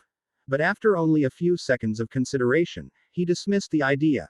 Clay understood that the root cause of his immobilization was the overwhelming surge of magic within him. This wasn't a problem that could be resolved by simply resting for a few hours, no matter the risk. His magic reservoir wasn't a physical vessel where the excess could be drained away. The most pressing task was to consume the surplus magic in his body, reducing it to a manageable level before it tore him apart. Magic didn't course through his veins like blood. He couldn't simply bleed it out and be done with it. With a heavy sigh in his heart, Clay resolved to take the riskiest but most effective route: mutation. Here, beneath the ancient branches of the heart tree in House Stark's sacred godswood, and under the watchful gaze of the old gods, he would undergo mutation. The thought burned bright in his mind as he swiftly opened the system interface. Without hesitation, he selected the 3 small vials resting silently in his inventory. Gritting his teeth, summoning every ounce of strength he had left, Clay pulled the vials free. There was no time to deliberate on their sequence. He simply bit them open, one by one. A system prompt flickered in his mind. This concoction of grass decoction is a 1.0 version with significant risks and the following side effects. Would you like to use magic to offset them? What was there to hesitate about? Without a second thought, Clay pushed the success rate to its limit, nullifying all side effects. In the next moment, his magic surged like a lightning storm, pouring into the potion with such force that his face turned ashen in an instant. The excruciating pain began in his stomach, a searing agony that spread like wildfire through his body. Clay's limbs twisted unnaturally, his body arching and convulsing as he tore up the grass beneath him. The patches of earth and foliage gave way under his uncontrollable movements. His pupils dilated, his hollow gaze fixed on the pitch-black night sky, barely visible through the dense canopy of the heart tree's ancient branches. His pupils dilated, his hollow gaze fixed on the pitch-black sky, barely visible through the dense canopy of the heart tree's ancient branches. Minutes passed in eerie silence. Suddenly, Clay's body jerked violently. Curled up on the ground, he thrashed wildly, his hands clawing at the air as if grasping for an unseen snowflake. Moments later, his hands shot to his chest, tearing apart the remains of his tattered black cloak and shredding the luxurious garments beneath, embroidered with the sigil of a merman. The sound of his heavy, labored breathing reverberated through the still godswood, deep and guttural, like the growl of a beast lurking in the shadows. Sweat poured from his body, soaking his shredded clothing in moments. His slick skin, caked with dirt and grime, exuded a foul stench that hung heavy in the air. Clay's body convulsed uncontrollably, his muscles locking and twisting as he fought against the relentless agony tearing through every fiber of his being. In his desperation to ensure the success of the trial of the grasses and nullify its side effects, Clay had failed to account for the unrelenting torment the trial itself would inflict. In that moment, Clay finally understood why the trial of the grasses was infamous as a near-death experience. How many Witcher apprentices had perished, succumbing to the unbearable agony alone?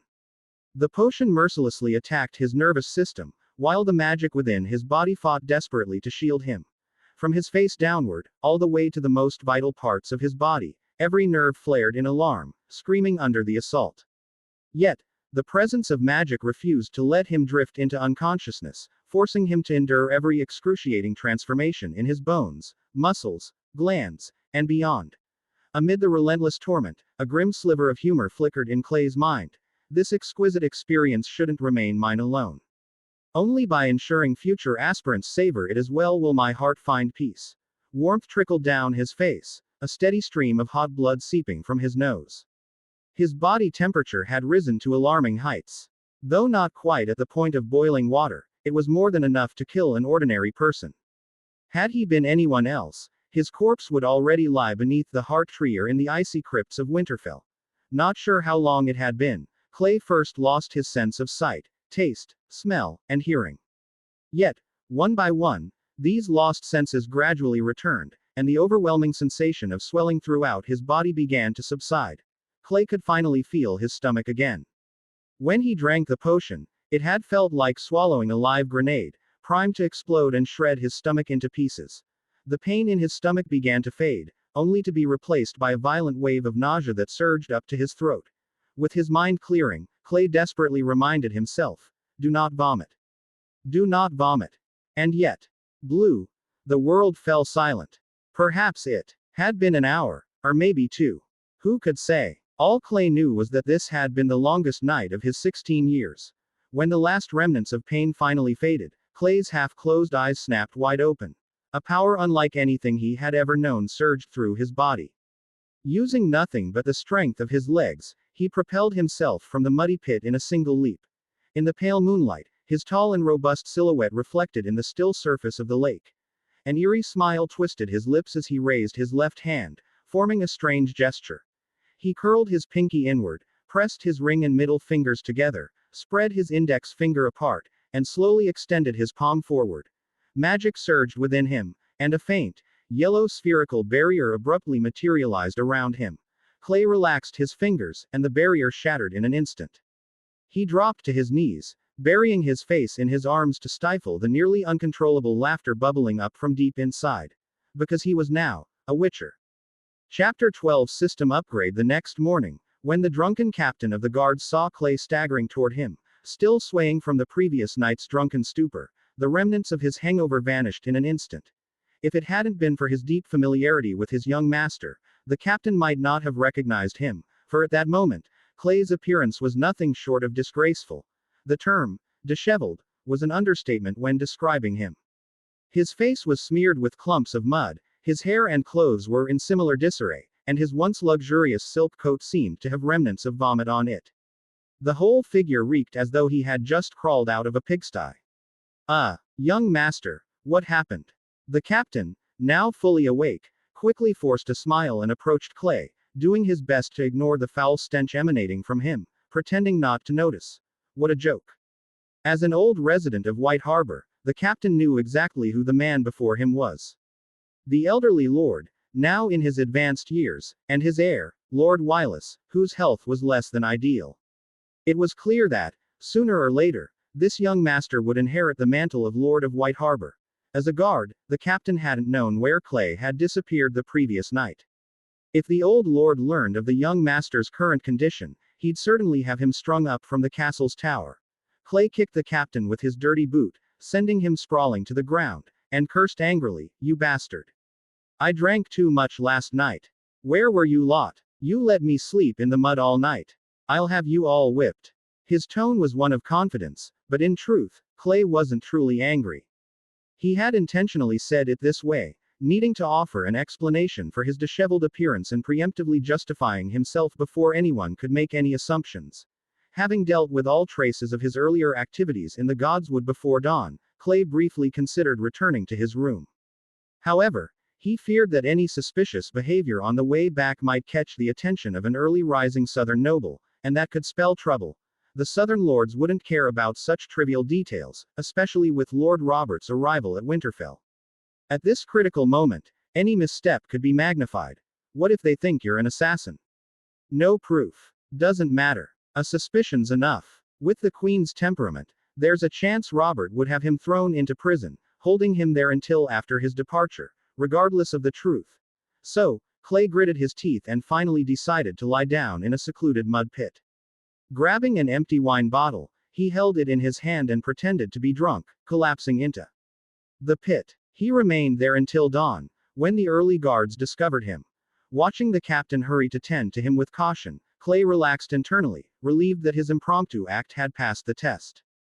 "Get me some bathwater, quickly," Clay ordered in a low voice. Under the shocked and disgusted gaze of his sister, Willa, Clay calmly returned to his room, took a bath, and changed into fresh clothes. Finally, after all the effort, he stepped out of the room looking like his usual self. Satisfied, he pushed open the door. Just as he sat down, his sister Willa, wearing a curious expression, leaned in. "Clay, tell me honestly, which noble lady did you spend the night with?"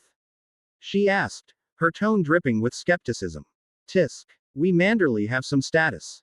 Couldn't you have chosen a cleaner place? Or is it that you or the lady in question have unique tastes?" Clay was stunned. He desperately wanted to pry open his sister Willa's head to figure out what exactly filled her thoughts. Mind your words, Willa. Noble ladies shouldn't speak like that. Be careful, or you'll never get married, Clay said, trying to maintain his composure. Grandpa can't even control me. Vera muttered, unfazed. Ignoring her grumbling, Clay walked out of the room and sat on a stone block outside. The cold northern wind helped clear his mind.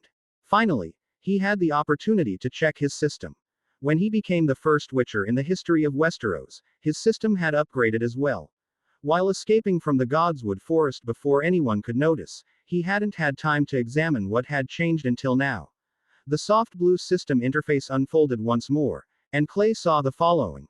Witcher system level 2 potions expand to view bombs expand to view equipment expand to view mana pool. 120 unlocked Witcher signs. Quen level 1. Erden level 1, Ard level 1, Igni level 1, Axi level 1 items expand to view. With 120 mana points remaining, Clay realized it was enough to transform a subject the same way he had been transformed, into a true Witcher, though the severe side effects couldn't be avoided.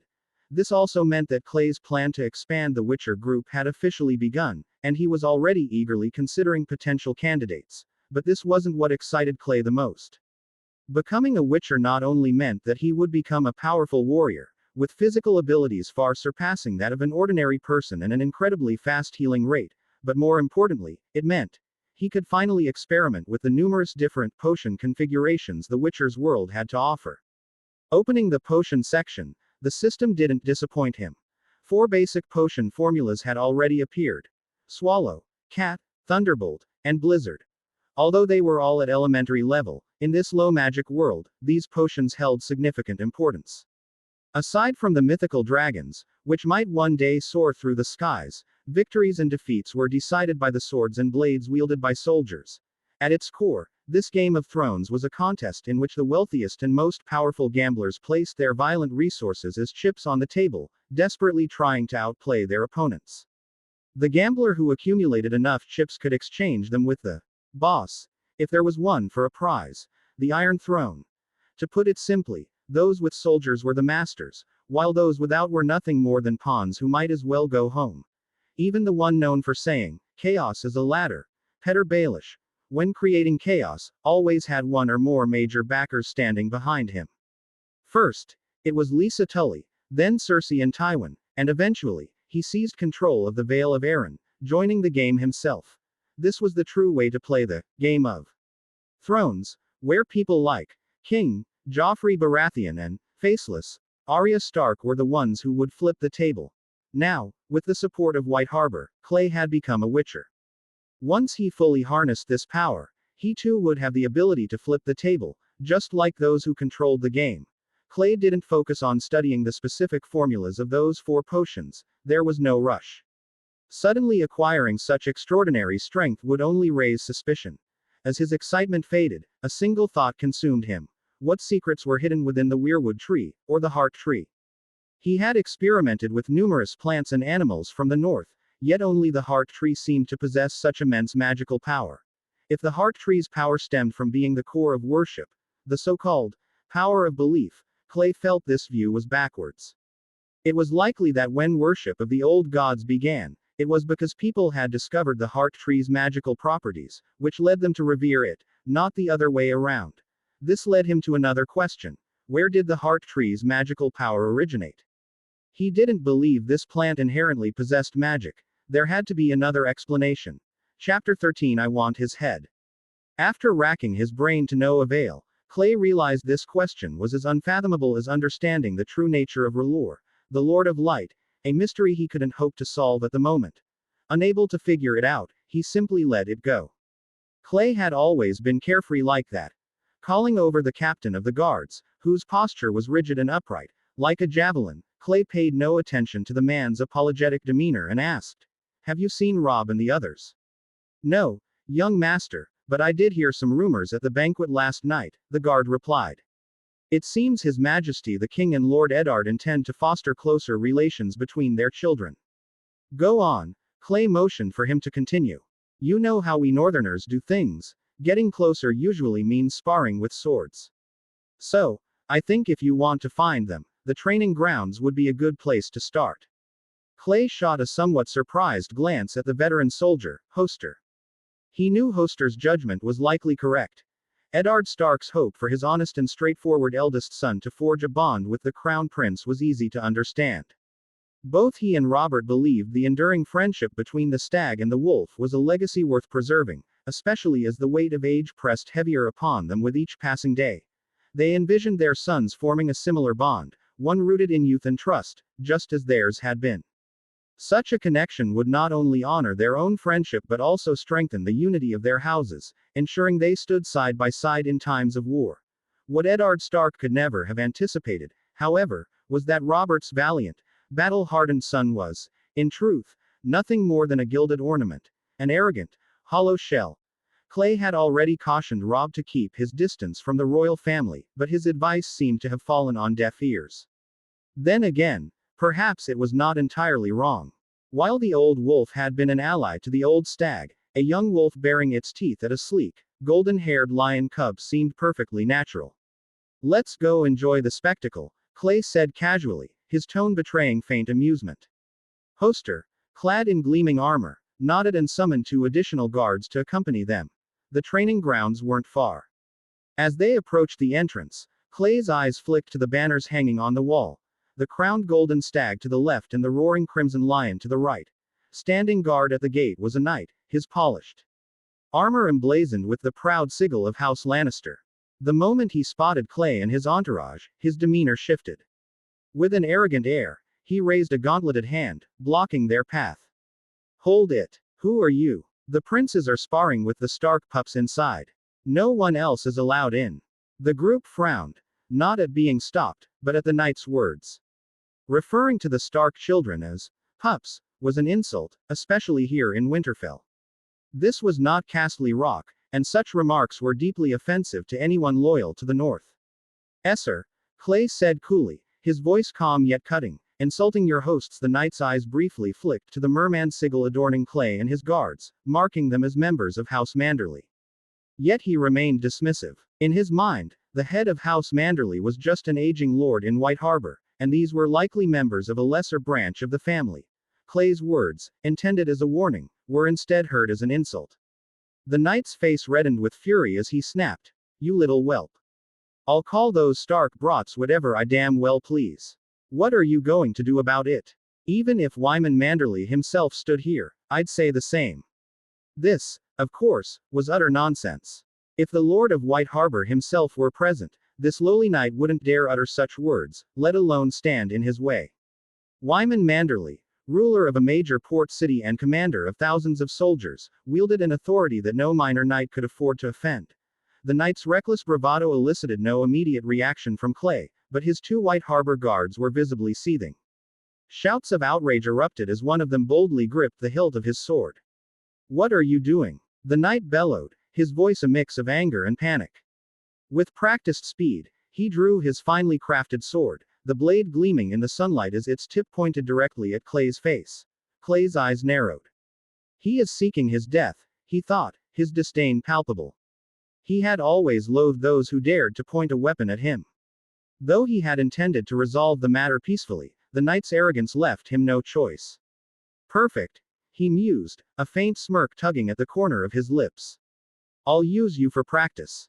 With a soft sound as his boots shifted against the ground, Clay became a shadowy blur, swiftly closing the distance between himself and the Lannister knight.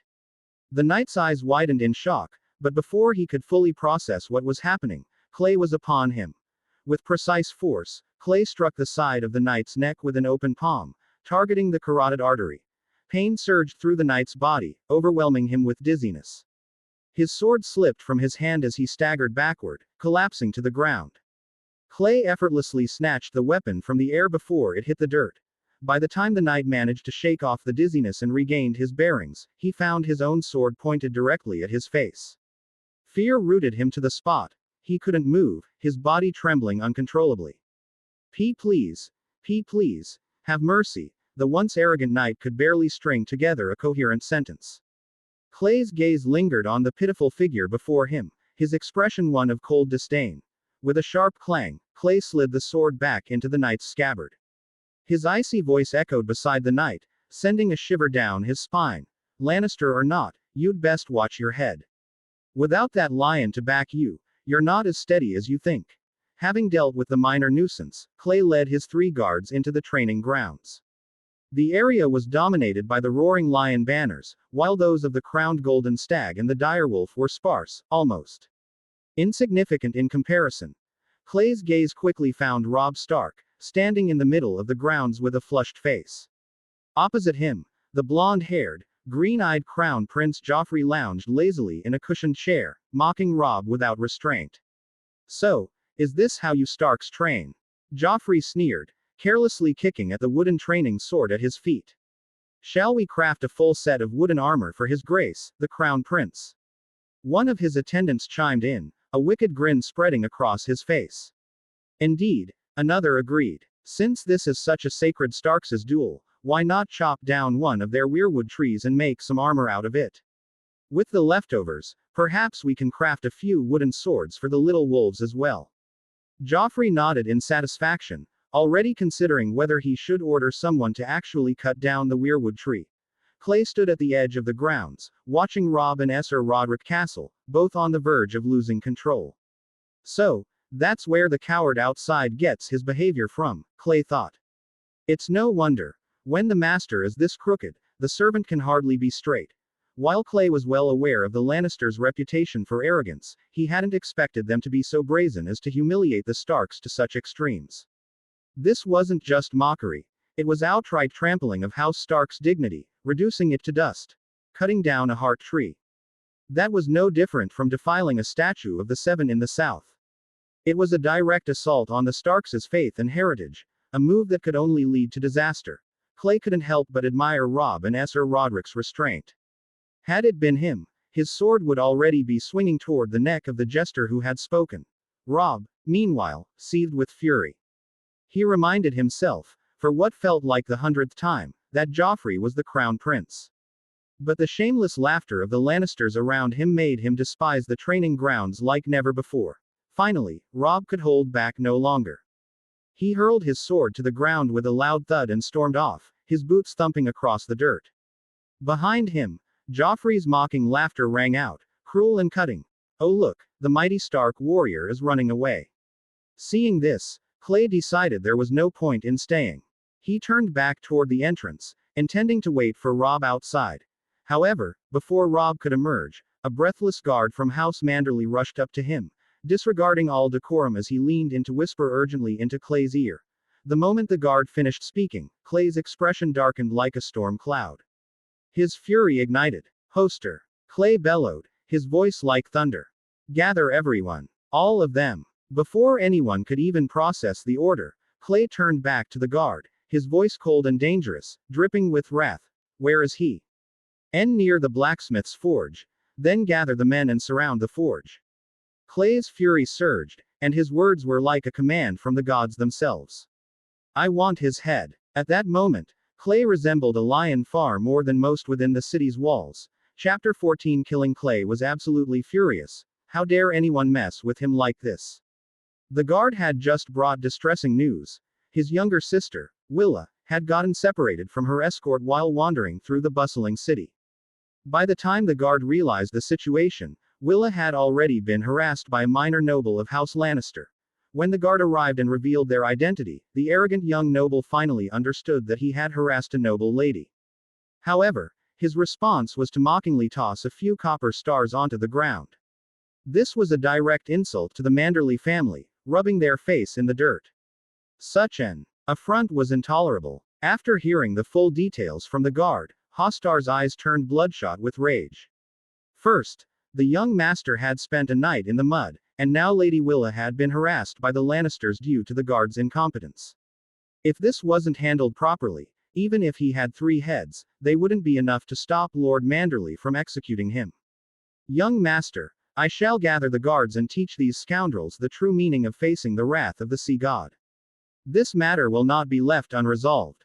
Without waiting for Clay's response, Hostar, his beard trembling with rage, stormed out like a gust of wind. To be honest, Clay's several dozen knights in full plate armor could easily handle a minor noble, but with the king's court present, Even in his fury, he had to consider the repercussions of his actions. The situation was urgent, and showing the Manderly family's displeasure by assembling their forces was necessary, but Clay couldn't shake the nagging feeling that something wasn't quite right after he had calmed down a bit. This entire incident felt too strange. Willa might be somewhat naive, but she wasn't foolish, and her guards weren't inexperienced. Clay knew that in certain ways, her guards were even more capable than he was as the heir. It was simply unrealistic for Willa to have lost her guards. Even if it had happened, was it really a coincidence? To be harassed the moment she was out of sight from her guards. Clay's instincts told him something was off. This whole situation felt too orchestrated to be merely a chance. Rushing to the scene with urgency, Clay saw the White Harbor guards, their armor gleaming under the sun and swords drawn, surrounding the few Lannister minor nobles Willa's guards had managed to restrain. Hostar was holding an utterly distraught Willa, and as soon as she saw Clay, she broke free from Hostar's grip and rushed into his arms, tears of grievance streaming down her face as she buried her head in his chest.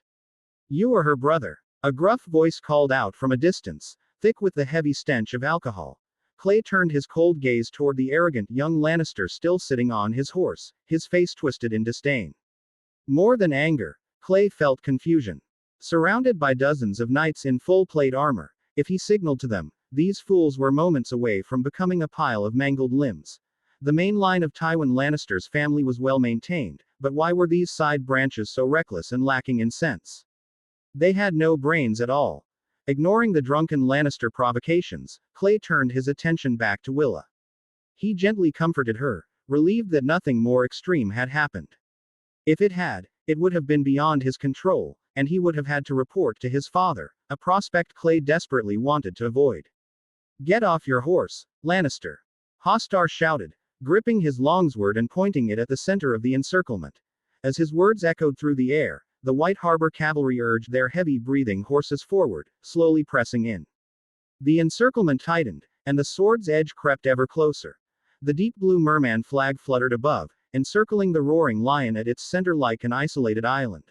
The commotion quickly reached Lord Eddard Stark, who had been discussing his family's ancestral sword, Ice, with King Robert. Upon hearing the news, his expression immediately darkened, and he stormed out, greatsword in hand. King Robert, who had also heard the commotion, kicked his chair aside and followed his good friend. However, as he passed the doorway, he called for an attendant. "Go and fetch the queen," he commanded, his voice booming through the corridor. Back at the scene, seeing that Clay was ignoring him, the young Lannister noble, convinced that his noble status was intimidating enough, grew even more arrogant and brazenly shouted, "Cowardly eel, you don't deserve such a beautiful sister. Leave her to me. I'll take her to see the sights of King's Landing. It's far better than this freezing hellhole." The crowd fell silent, all eyes on Clay. The audacity was unbelievable. This fool really wants to die. The more the Lannister spoke, the more Clay sensed something was off. Why would such an idiot target him in such an obvious and reckless manner? Clay is worried that his emotions might get the better of him and a swift strike with his sword would play right into the hands of those who might be orchestrating this situation. But now, Clay had no choice. Who did this Lannister think he was insulting, daring to offend the patriarch of House Manderly? It's important to note that Count Wyman is respected and also known by the honorary title of Lord Lamprey. As the heir, it was Clay's unshakable duty to uphold the honor of his family and its name. Letting go of his sister and pushing her into the arms of a nearby guard, Clay sighed. The next moment, his magically enhanced muscles as a witcher catapulted him from his position like a fired cannonball toward the grinning Lannister, drawing his sword mid-flight. The sound of the blade cutting through flesh and slicing through bone was accompanied by the pained screams of the horse. With one swift strike, Clay severed the front legs of the leading Lannister noble's steed, causing the horse to collapse and crush its rider beneath its massive weight. A faint crack of broken bones echoed, and the unfortunate man, whose bones were likely frail, had his thigh crushed by his own mount.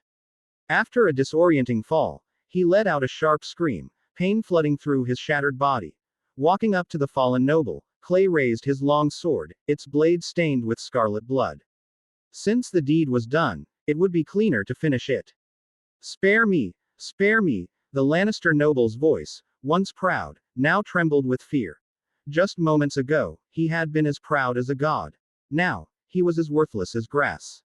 How pitiful. It's too late, Clay said flatly, and with a swift, precise stroke, his sword pierced the Lannister noble's abdomen. Blood splattered everywhere, staining the ground in crimson. Amidst the low screams of the onlookers, the Lannister noble clutched the long sword embedded in his abdomen, his eyes bulging in disbelief. He couldn't accept that Clay would actually kill him despite his surname being Lannister. King Robert and Lord Eddard Stark had arrived just in time, stopping in their tracks as they gazed at the emotionless figure in the center of the chaotic scene. 7 gods, Robert muttered. Despite being accustomed to witnessing death, the sight of the cold, calculated ruthlessness displayed by Clay Manderly, a young man he had only seen briefly at the first banquet, left him deeply unsettled. The Lannister had been killed without hesitation. That's enough, Clay, Lord Eddard Stark spoke, stepping forward to survey the scene before addressing Clay in a deep, authoritative voice. It's fine, my lord. The honor of House Stark is like the northern ice, pure and untainted. As your vassals, House Manderly will uphold the same honor, Clay said, bowing slightly as he added, Your Majesty. Robert nodded stiffly, because he realized he might have just done something foolish. The words he had exchanged with Sir Lancel when he left had now attracted an even bigger problem. The Queen's figure was already appearing in the near distance. He had originally intended to use his royal authority to punish the Lannister harshly and then have the Queen take him away, ensuring he stayed out of sight until they left Winterfell. Unexpectedly, Clay had acted too swiftly and decisively, leaving no time for him to exercise his kingly authority. A small group of soldiers bearing the emblems of the Lannisters and the crowned stag forcefully pushed through the tense crowd, and the Queen entered the scene. She came face to face with the gruesome sight. A fresh corpse, Clay, and his blood-drenched longsword freshly drawn from the body. Her expression turned grim and shocked. Chapter 15 Imprisonment and Assassination. A woman's beauty, no matter how radiant, can turn to mere ugliness when she lets out a piercing scream. In such moments, she seems more like a degenerated monkey. Cersei's shrill cries were abruptly interrupted by Robert's thunderous roar. Shut up, woman. The Queen immediately ceased her screaming, casting a cold glance at her husband. Her emerald green eyes flashed with an almost imperceptible trace of resentment and loathing. Her voice was icy as she said, Your Grace, the Stark family has trampled upon the sacred rights of hospitality.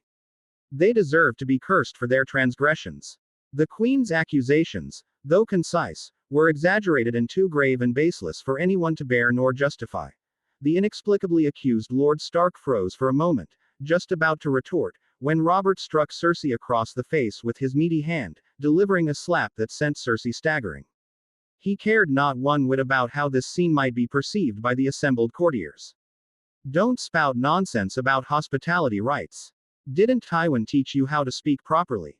The king, still fuming, seemed ready to continue berating her, but Lord Eddard Stark stepped forward to intervene. There's no need for this, Your Grace, he said, glancing at the dazed royal guards who finally recovered and rushed to support the Queen, who was clutching her reddened cheek. Robert, having lost all patience to remain in the hall, tried to walk away, but Cersei blocked his path, her emerald eyes blazing with fury. Your Grace, my father will never allow a Lannister to be slain while the perpetrator goes unpunished. Don't you dare try to cow me with that old lion, Tywin. Robert growled, his voice filled with suppressed rage. He cast a glance at the silent Clay, then barked an order, annoyance lacing his tone. Throw him in the dungeons until I leave Winterfell. But hear me well, he must stay alive. Eddard, you'll see to it. That's final. When the king issued a decree, no one dared to oppose him. With his overweight figure disappearing from view, the Queen let out a cold chuckle before leaving with her guards, never once sparing another glance at Clay. All eyes turned to the remaining Lord Eddard Stark. His expression was grim and somber as he sighed quietly, then approached Clay. Boy, there was no need for you to kill him. Do what you must, my lord. You need not trouble yourself on my behalf. The Lannisters don't abide by the rules. Rest assured, my lord. They won't kill me. Eddard Stark found himself baffled by the confidence of this young man who smiled despite the circumstances. Yet, with the situation as it was, he had no choice but to proceed. The Lord of Winterfell felt a deep sense of helplessness. He couldn't even protect his vassal, not even on his own lands. This only deepened his aversion toward the Lannisters. He ordered Sir Roderick Castle to escort Clay to the dungeon and ensure he was well cared for. Additionally, he instructed his men to bring Willa and the delegation from White Harbor into the main keep, Winterfell's true stronghold in the vast north. Eddard gave explicit instructions to Sir Roderick to personally inspect every meal served to Clay and assign guards to maintain a constant watch over him. In all his 2 lifetimes, this was the first time Clay found himself in prison. To be honest, it wasn't far from what he had imagined. Though he was a noble, and the guards in Winterfell's prison sympathized with and supported him, a cell was still a cell. Sir Roderick led him to a slightly more spacious and dimly lit prison cell. "You'll stay here. This is the best cell in Winterfell." "Damn those Lannisters," Sir Roderick cursed under his breath before carefully explaining some precautions to take while in prison. He couldn't remain there all the time, so if anything happened, Clay would have to rely on his own judgment. Clay listened carefully to Sir Roderick's advice. As a Witcher, he knew his body could withstand toxins that would kill ordinary men, let alone conventional poisons. Even if the Lannisters wanted to assassinate him, they were unlikely to use expensive substances like tears of Lee. Frankly speaking, he wasn't important enough to warrant it. If an assassin came directly, he wasn't worried either. Though his sword, his weapon used in the crime, had been confiscated, Sir Roderick had discreetly handed him a dagger. Unless they came with crossbows or pitchforks, Clay was confident he'd be fine. Of course, this all hinged on whether Cersei would actually send someone to kill him. Clay doubted she'd be so foolish. While she wasn't particularly clever, it seemed absurdly reckless for her to act so blatantly. If she were truly that imprudent, Clay wondered how she had managed to carry on with Jaime for so many years without Robert noticing. 2 days passed quietly in the cell. On the second night, as Clay lay on the hard cot, dozing, faint footsteps reached his ears. The sound grew closer. Though muffled, it was as loud as marching boots to Clay's heightened Witcher-enhanced senses. Instantly alert, Clay remained motionless, lying on his side with his eyes half closed, fixed on the door in the darkness. Before long, the flickering candlelight revealed a lean figure clad in black, stealthily unlocking the door. Clay recognized the key. It should have been hanging on the guard's belt. If the guard hadn't betrayed them, then he must have been incapacitated. So, they really sent someone to kill me. What is Cersei thinking? Clay couldn't help but sigh inwardly at the amateurishness of it all. When the assassin approached, dagger drawn, Clay relaxed slightly, though his mind raced with questions. Wait, what if this assassin wasn't sent by the Lannisters? The thought struck him like lightning. Abandoning the idea of springing up to kill the intruder, he hesitated. Just then, the assassin whispered, "Lord Clay, the Lannisters send their regards." The assassin struck, hearing the sound of a blade slicing through the air, but Clay rolled swiftly to the side, evading the lethal blow. The would-be killer froze momentarily, stunned that his sure kill strike had missed. His hesitation didn't last long. Tasked with ensuring Clay's death, he quickly lunged again, only to stop short when Clay's hand formed an odd gesture. Thumb extended, index and middle fingers together, ring and pinky fingers curled inward. For a brief moment, the assassin thought he saw a faint green triangle flash before his eyes. "Axii," Clay murmured. The assassin's knife halted midair as his yellowed pupils dilated, his face going slack. Frozen in place, he stood motionless, like a lifeless puppet. Thankfully, it worked.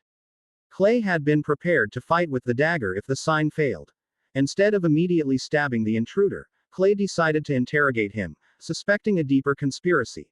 If he were assassinated, everyone would naturally suspect the Lannisters. But what if someone wanted them to? Killing him on Stark lands and framing the Lannisters wasn't an impossible scenario. Leaning against the wall, Clay asked, "What's your name?" "Hall Rico," came the reply. The name didn't ring a bell for Clay. Likely, the man was just a minor figure. "Who sent you?" This question seemed to cause the assassin great pain. His face, hidden beneath the black cloth, contorted in agony, but he couldn't resist the power of the Axii sign. Finally, Clay heard the name. Petyr Baelish. Chapter 16. Chapter 16. A chess pawn hearing the name, a big question mark popped up in Clay's mind. Petyr Baelish. Littlefinger. It only took him a second to figure out who that name referred to. Why would the famous schemer from Game of Thrones send someone to kill him? Honestly, Clay couldn't quite describe the odd emotions he was feeling. To say he was flattered would be inaccurate, but it was somewhat close to that. Wait a minute, something didn't add up.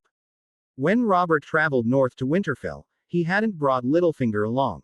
The assassin wouldn't target him just because he was the heir to White Harbor. It had to be connected to the conflict he'd had with the Lannisters. But how did Littlefinger know about that? And how could he send an assassin to infiltrate the prison from so far away? Moreover, what kind of communication method did he use? It had only been 2 days since the incident occurred. That wasn't enough time for a message to make a round trip. From what Clay knew, ravens trained in the south were generally superior to those in the north. Even the well-fed and well-trained ravens of White Harbor would take a full day to fly from Winterfell to White Harbor. By that estimation, if the message had truly been sent by Raven, this one would have to be twice as fast as the ravens from White Harbor. For some reason, the image of a raven with bulging muscles, like a bodybuilder, suddenly popped into Clay's mind. To be honest, it was quite disturbing. Shaking off the thought, Clay decided not to waste time speculating and instead asked directly. How did Petter communicate with you? Raven, the assassin answered coldly, his voice stiff and emotionless. So it really was a raven. Seriously. This revelation changed Clay's perception of these creatures entirely. If used properly in warfare, such swift communication could create a decisive advantage by exploiting information asymmetry. But right now, he didn't want to get bogged down in those irrelevant details. What he really wanted to know was why Littlefinger wanted him dead. The powerful Axii sign worked wonders against ordinary people, but Clay quickly realized that the assassin was just a hired killer following orders. As for the reasons behind his mission, the man had no clue. After casting Axii on him again, Clay ordered the assassin to lie face down on the ground. He didn't want the man's ugly face ruining his mood. Can't get anything out of him. What should I do next? Clay murmured to himself in the silence of the prison cell. Clay couldn't kill the assassin, not here, not now. Even though it would be easy for him, he could even order the assassin to slit his own throat. Either his death or the assassin's would still serve Littlefinger's purpose. If Clay died, the Queen would have to face the wrath of Lord Stark and an infuriated King Robert, whose pride would also be deeply wounded. While the Queen wouldn't be deposed because of Clay's death, it would utterly ruin her relationship with the Northern Lords. The Queen knew she hadn't sent the assassin and might even suspect the Starks of staging the incident themselves. On the other hand, if the assassin died, his very existence would still achieve the same outcome, creating a rift between House Stark and House Lannister. The only difference would be that Clay survived. In any case, Littlefinger's goal of sowing discord had already been accomplished. How cunning. Thinking this through, Clay asked, was that foolish Lannister also part of your plan?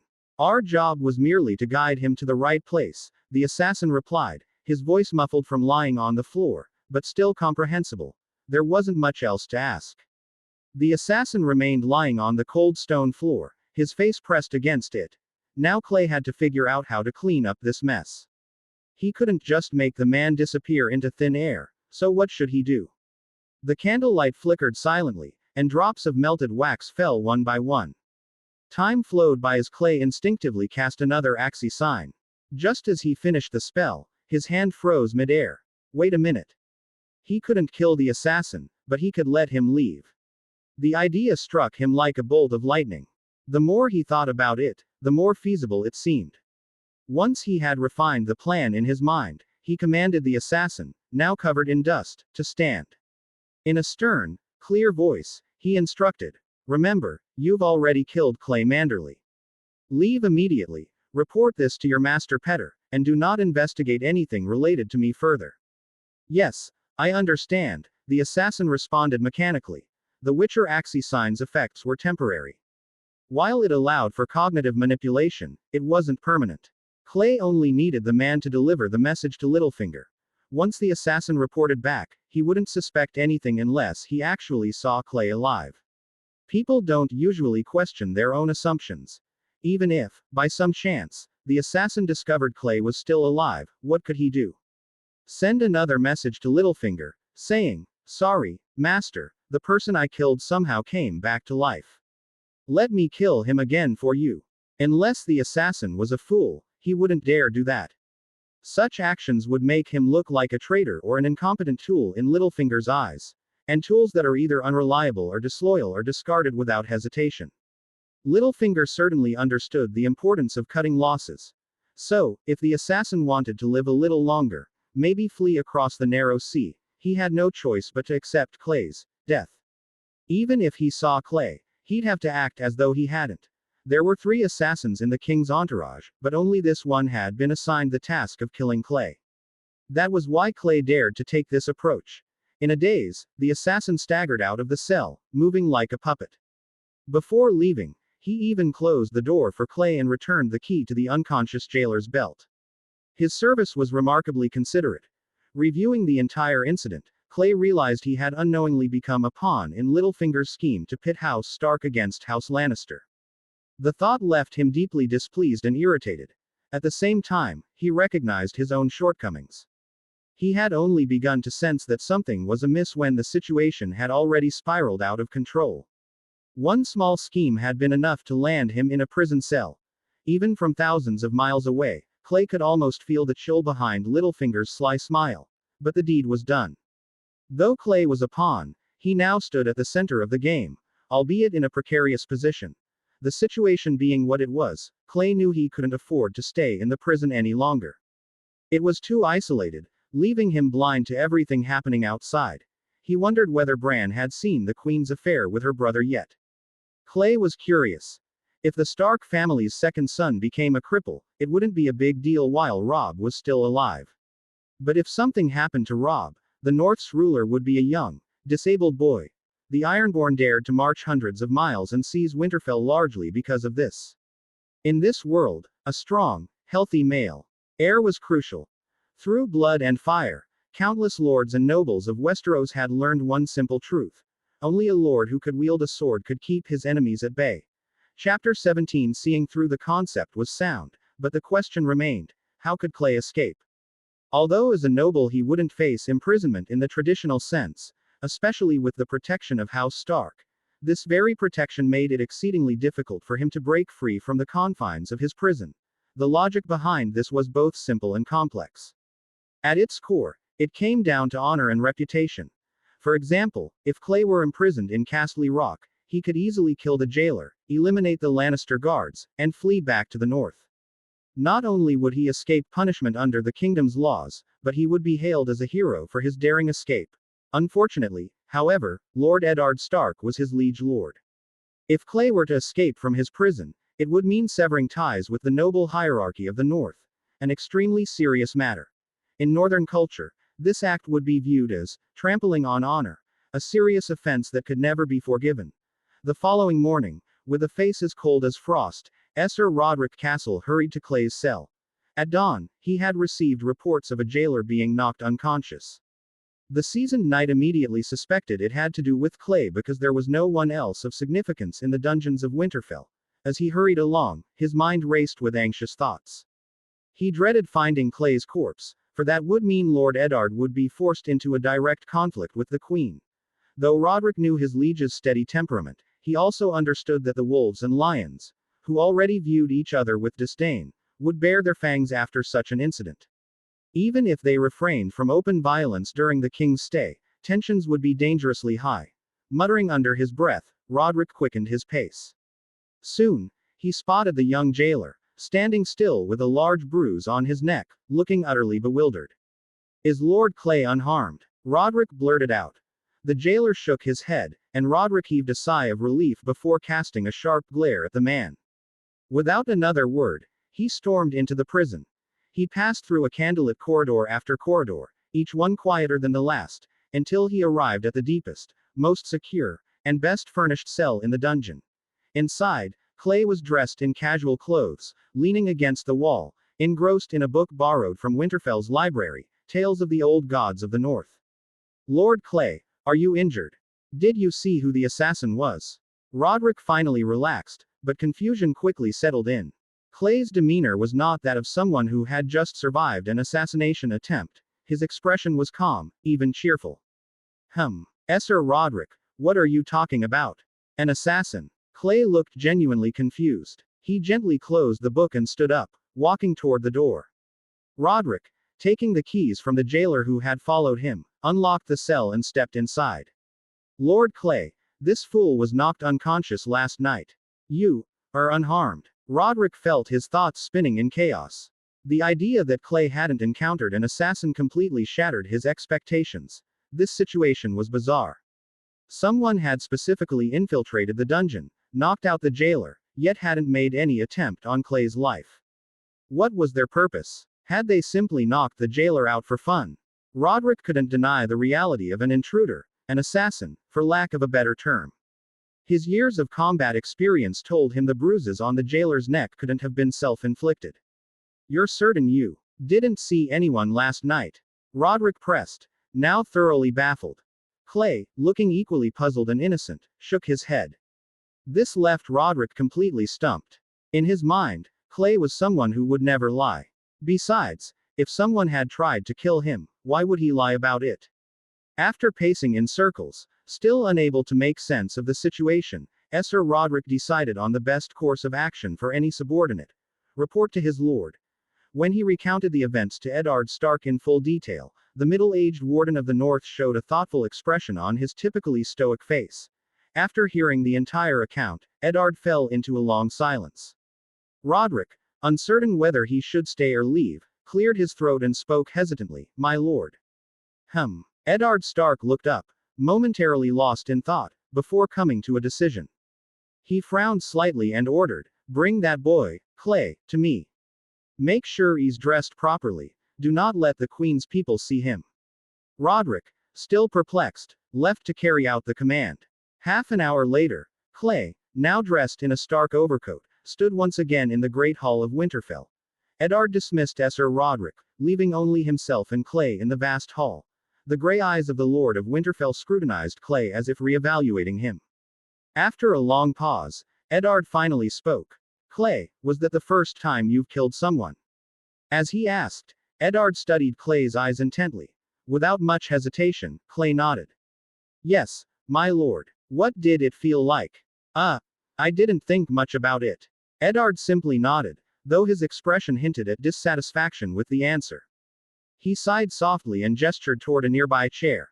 Clay, not one to stand on ceremony, sat down. "As your liege lord and elder, I can only tell you this. Those who wield the sword lightly will ultimately die by the sword. A life carries weight." Eddard Stark stirred the roaring fire in the hearth, the flickering flames casting long shadows across the hall. He turned back to Clay, whose expression had grown contemplative, and offered a faint, knowing smile. "I understand. You're right. Honor must remain untarnished. That's why you're standing here now." Raising a hand to forestall any response from Clay, Eddard continued, his tone steady yet firm. "I know the assassin exists, but you want them not to exist. Isn't that correct?" Clay's face stiffened, his composure faltering for a brief moment. Eddard stepped closer, placing a firm, reassuring hand on the young man's shoulder. "You don't need to explain. It's enough that the assassin posed no threat to you. You handled this well. While I may dislike it, House Stark cannot afford a direct conflict with the Queen at this moment. But remember this, boy." Eddard's gray eyes locked with Clay's, his tone deliberate and heavy with meaning. "A wolf must never fear a lion. Courage is the foundation of survival for us Northerners." He paused briefly, his gaze unwavering before he added, "I'm pleased to see that the gods have gifted you with a wisdom your father lacked. Use that wisdom to guide Robb in the future." With those final words, Eddard turned and strode out of the hall, his steps echoing faintly in the vast, quiet space. Clay stood frozen, staring after him, his thoughts in turmoil. He hadn't expected Eddard Stark to see through him so easily. The old wolf had unraveled the truth without a single misstep, shattering Clay's illusions of control in an instant. Those sharp gray eyes carried a depth of understanding that left a lasting impression on him. Eddard Stark was no simple man. His wisdom was a weapon as formidable as any blade. So why, then, did his actions in King's Landing seem so weak? Clay felt a chill run down his spine. The events set to unfold in the southern capital would likely be far more intricate and perilous than he had ever anticipated. Chapter 18 Conversations. Clay eventually found himself back in the dungeon. To his surprise, Lord Stark hadn't asked how he managed to drive the assassin away, as though the method was irrelevant. The man only cared about results. For now, the wolf and the lion maintained a fragile facade of peace, one that seemed as thin and brittle as ice on a spring morning. Following the incident, Lord Stark issued an order allowing White Harbor guards to temporarily replace the dungeon guards to ensure Clay's safety. However, from Sir Roderick, Clay learned that his time in the dungeon might soon come to an end. His family's patriarch, Lord Wyman Manderly, was already leading 100 heavily armored cavalrymen toward Winterfell at full speed. This show of force posed no real threat to the royal retinue or House Stark. It was, instead, a calculated display, a message from the Lord of White Harbor, a gesture of defiance and warning aimed squarely at the Lannisters. Clay could feel the admiration in the gazes of the guards around him. Some of these men had answered their liege lord's call during Robert's rebellion, marching south to fight in the war. Like Lord Eddard Stark, they harbored deep resentment toward House Lannister. But with Tywin Lannister commanding immense military power and boundless wealth, they had no choice but to return to the frozen wastelands of the north, cursing their frustrations into the icy wind. In their eyes, Clay had defended his family's honor by cutting down a Lannister without hesitation. He had accomplished something they wished for but dared not do. As a result, their goodwill toward Clay grew considerably. While inside the dungeon, Clay welcomed 3 visitors, the 3 brothers of House Stark. Robb, Jon, Bran. What are you 3 doing here?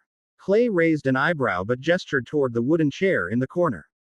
The 3 brothers, unconcerned with its rough condition, exchanged a quick glance before squeezing onto it together, laughing at their own awkwardness.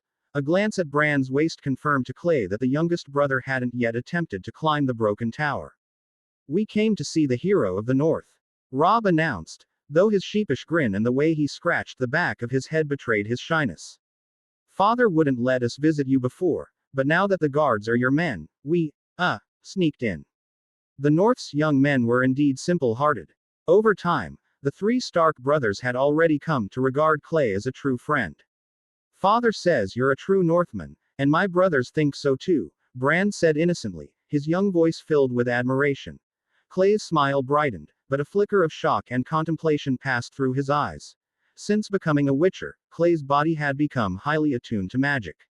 Now, in his vision, Bran's small frame was tightly wrapped in thread-like strands of magical energy, shimmering faintly as they pulsed around him. This wasn't right. The sight sent a ripple of unease through Clay. This was far from normal. The last time Clay had seen Bran was at the royal feast. He couldn't be sure if these mysterious magical threads had been entangling Bran all along or if they were a recent phenomenon. Clay's sharp gaze flicked toward Robb and Jon, subtly observing them. Neither displayed even the faintest trace of magical energy. That ruled out bloodline or ancestry as a cause. So what was this? Clay's mind raced. Wasn't this supposed to be a low magic world? For a fleeting moment, Clay questioned everything. Was this truly the world of A Song of Ice and Fire? But then, he chuckled inwardly, masking his disquiet. He himself was the greatest anomaly in this world, a Witcher where no Witchers should exist. It seemed hypocritical to question others. Still, the presence of the threads was a puzzle he couldn't ignore. Where there were threads, there had to be a source. Someone, or something, was weaving magic within Winterfell. Clay's curiosity burned, but so did his irritation. Who dared challenge his monopoly on magic? Whoever it was had made a bold move. Too bold. This could not stand. Silently, Clay prayed for his family's patriarch to arrive swiftly, hoping Lord Wyman's presence might scare off the Queen and finally free him from this cursed place. He had never been more eager to leave. I'll need to design a badge that fits my identity someday, Clay muttered under his breath. The others didn't catch his words. What was that, Clay? Jon asked, tilting his head curiously. Nothing important. Tell me, what's been happening outside? Clay deflected smoothly. Robb gave him a knowing smirk, dragging out his reply with exaggerated drama. Well, let me tell you, Lord Clay. Clay rolled his eyes at the emphasis on Lord, but Robb pressed on, clearly enjoying himself. After you were tossed into the dungeon, I heard the king and queen had a massive argument. That very night, King Robert didn't visit the queen but spent it with 3 serving girls from Winterfell instead. As Robb spoke, he clicked his tongue in mock admiration, though there was a glint of envy in his eyes. Clay could almost see the gears turning in Robb's mind. teenage hormones clearly at play. Unfortunately for him, Lady Catelyn's strict parenting kept Robb tightly reined in. All he could do was watch and fantasize, much to his frustration. Father told us to avoid the Queen and her people altogether, Robb continued with a casual shrug. At least I don't have to put up with that deranged crown prince anymore. His voice turned sharper, the disdain in his sneer unmistakable. Clay understood immediately. Those days spent in Joffrey's company were likely among the most humiliating experiences of Robb's life. I didn't expect King Robert to have a crown prince like him, Jon remarked, his voice tinged with quiet disdain. As a bastard, Jon had limited interactions with Joffrey. Yet even those brief encounters had left a strong impression. Joffrey bore none of Robert's legendary strength or charisma. Instead, he reeked of Lannister arrogance, a quality that repelled everyone around him. Exactly. Joffrey looks nothing like the king. Honestly, I think he resembles the Kingslayer and the Queen far more, Robb said, echoing Jon's sentiment. Neither noticed the flicker of something peculiar on Clay's face. Sighing inwardly, Clay thought, that might just be the truth. No one would willingly investigate Joffrey's parentage, yet his resemblance to his uncle Jaime was impossible to ignore, almost glaring. Joffrey bore not a single Baratheon trait. No broad shoulders, no coal black hair, no stormy blue eyes. And then there were Robert's brothers. Stannis and Renly's love for their older brother had always been genuine, even if it was buried beneath sibling rivalry. But Joffrey, had he looked or acted like Robert in his youth, exuding raw masculinity and confidence, it was doubtful the brothers would have been so quick to rebel after Robert's death. Ultimately, the sins of the parents had doomed the child. Joffrey hadn't chosen his lineage, but his life had been poisoned from the start. His later cruelty and tyranny were the natural results of growing up under Cersei's suffocating, manipulative upbringing. And Willa? Clay asked, his mind drifting to thoughts of his little sister. Honestly, how could you be such a brother? Robb rolled his eyes but smiled nonetheless. Don't worry. Father already moved her into the main keep. She's been sleeping with Sansa at night. When Lord Wyman arrives, Father will hand her over to him, Robb reassured him with a casual wave of his hand. Clay exhaled softly, relieved. That was one less thing to worry about. Jon, seated on the stool, suddenly pulled a small pouch from behind him and set it down with a mischievous glint in his eye. What's that? Clay asked, raising an eyebrow. Hey, see for yourself, Jon said with a sly grin. From the pouch, he produced a small flask. As Clay twisted it open, the rich aroma of wine spilled into the otherwise stark dungeon air. Jon, Father wouldn't allow. Robb started to chide but quickly realized how dull and hypocritical his own words sounded. His resolve wavered the moment the scent hit his nose. With a knowing glance, the two older boys shifted their positions slightly, shielding Bran from the flask as if to preserve his innocence. Bran, however, remained blissfully unaware, his young mind focused elsewhere. And so, in the cramped dungeon of Winterfell, the young generation of the North shared a rare moment of light-hearted rebellion.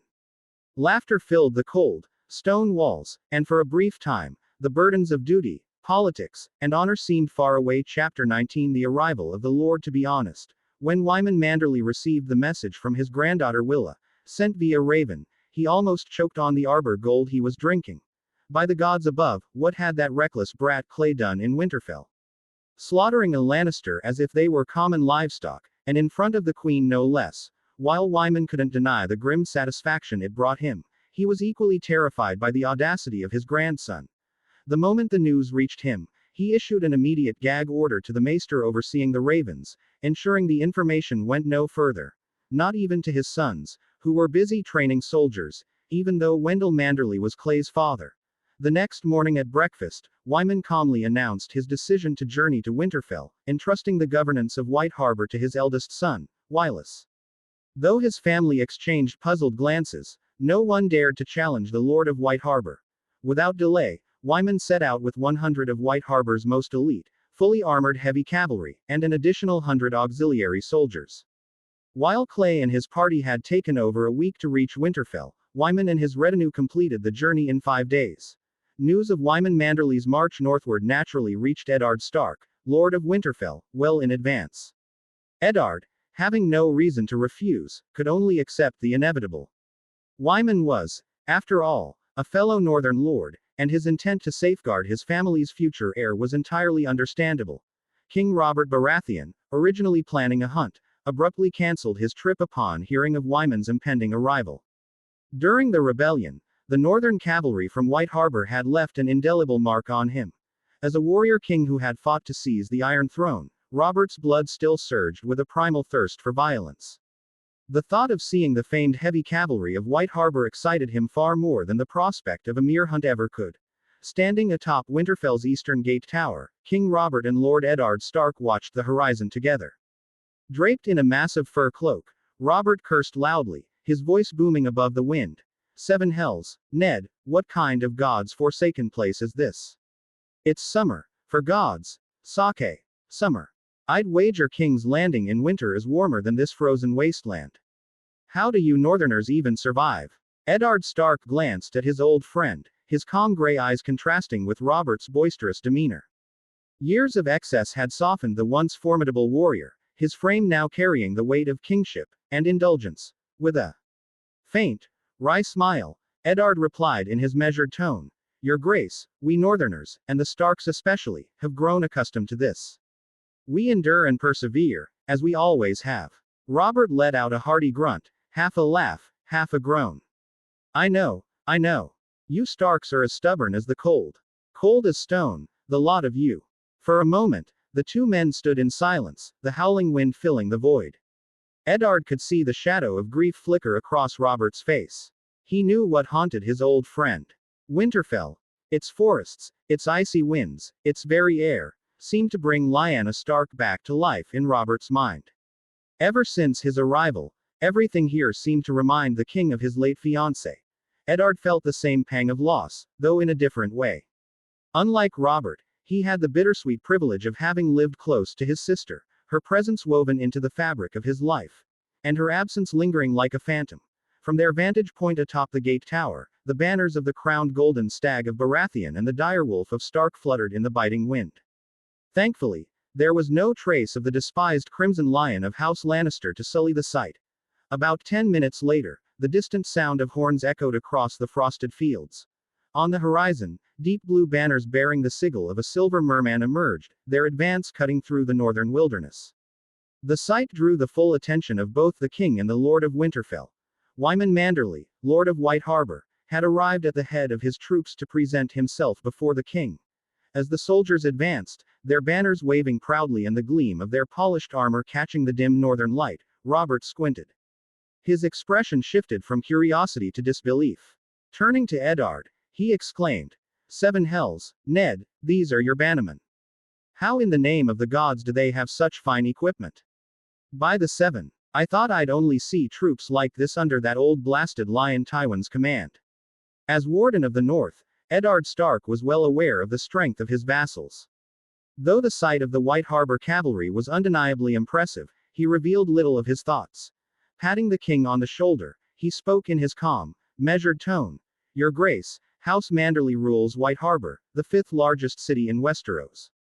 A force like this is well within their means." Robert snorted, his expression darkening. "If my army had looked like this back in the day, I could have stormed King's Landing and wiped out every last one of those damned dragon-spawned bastards in a month." Eddard frowned slightly at the bitterness in Robert's voice but replied evenly, "You've already done that, Your Grace."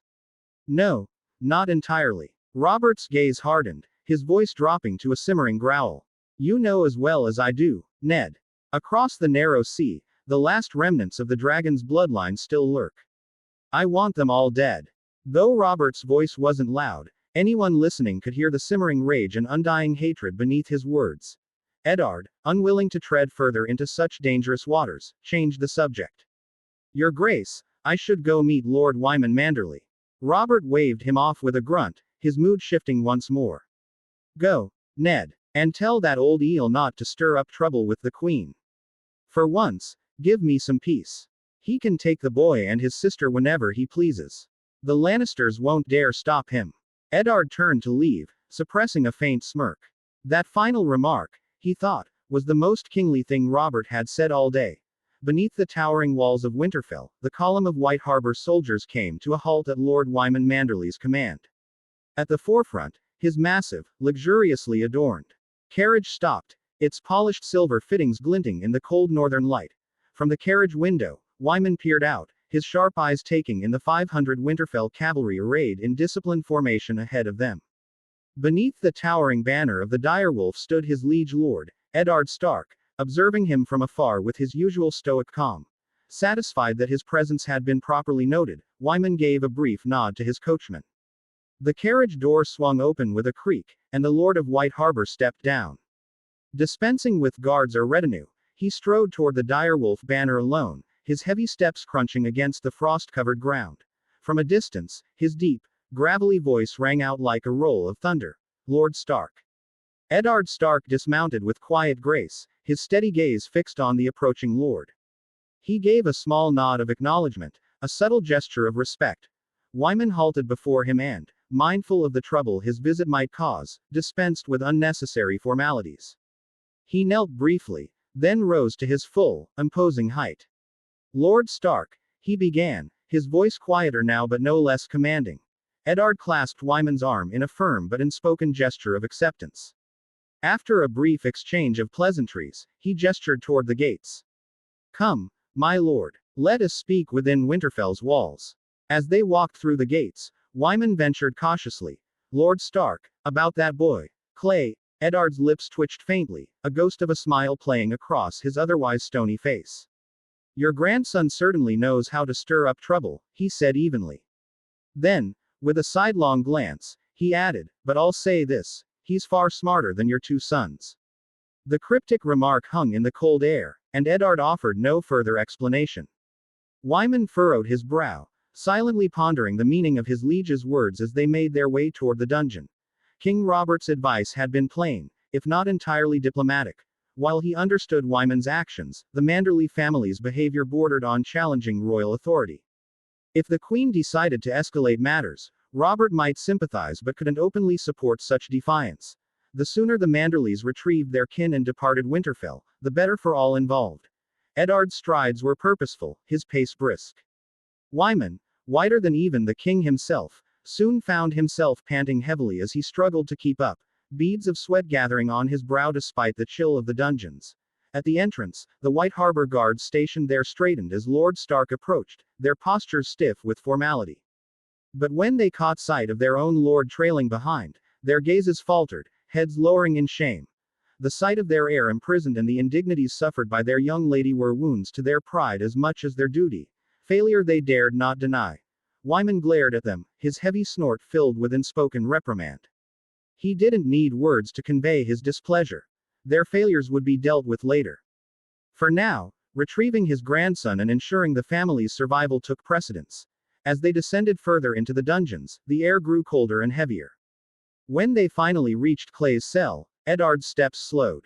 His keen nose caught the faint, sour tang of wine. His ears picked up voices, 3 of them, clear and familiar. His face darkened. The laughter inside was carefree, jovial even, utterly at odds with their grim surroundings. Without hesitation, Eddard raised a booted foot and kicked the door open with a sharp crack. The iron-bound wood slammed against the stone wall, and the noise inside died instantly.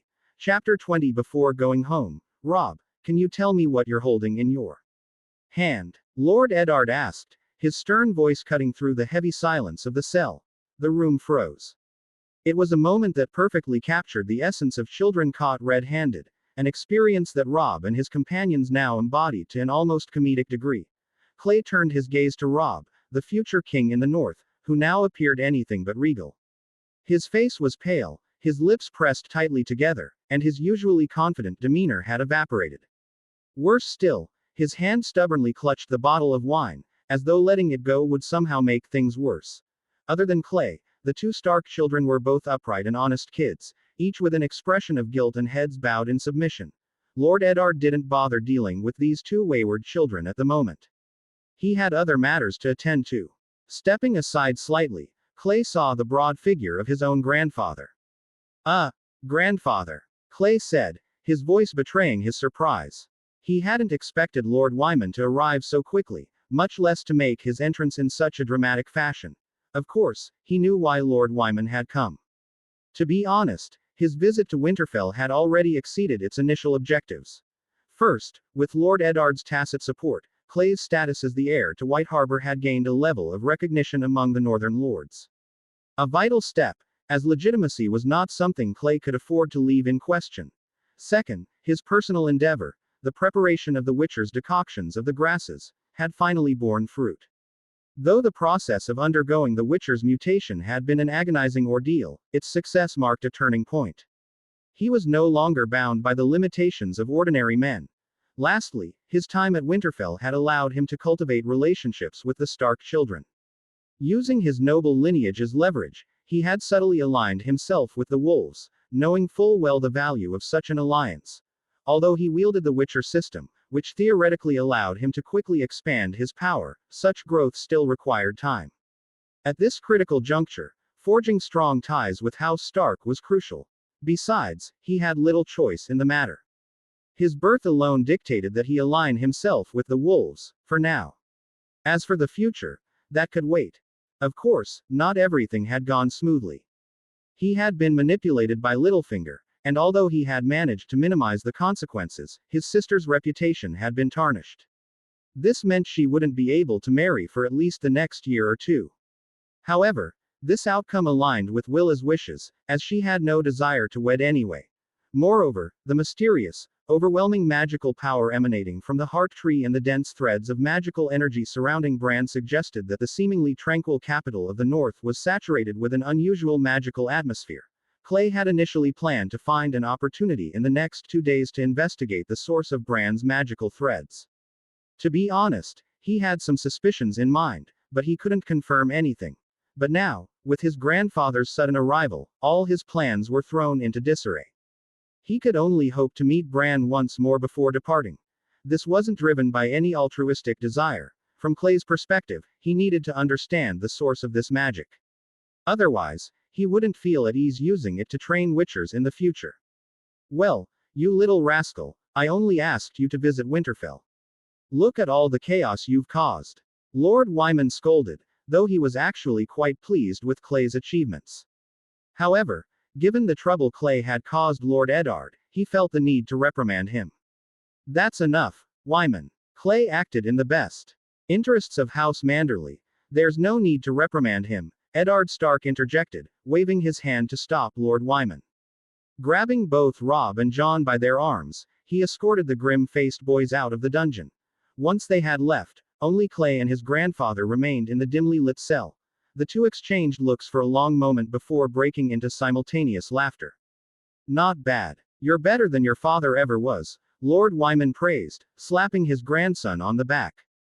Back in the day, your father and I entered King's Landing with Lord Eddard only after the Lannisters had sacked it. The atrocities committed by their soldiers, raping women, looting treasures, were intolerable. When our soldiers from White Harbor tried to intervene, they were thrown into Flea Bottom for their trouble.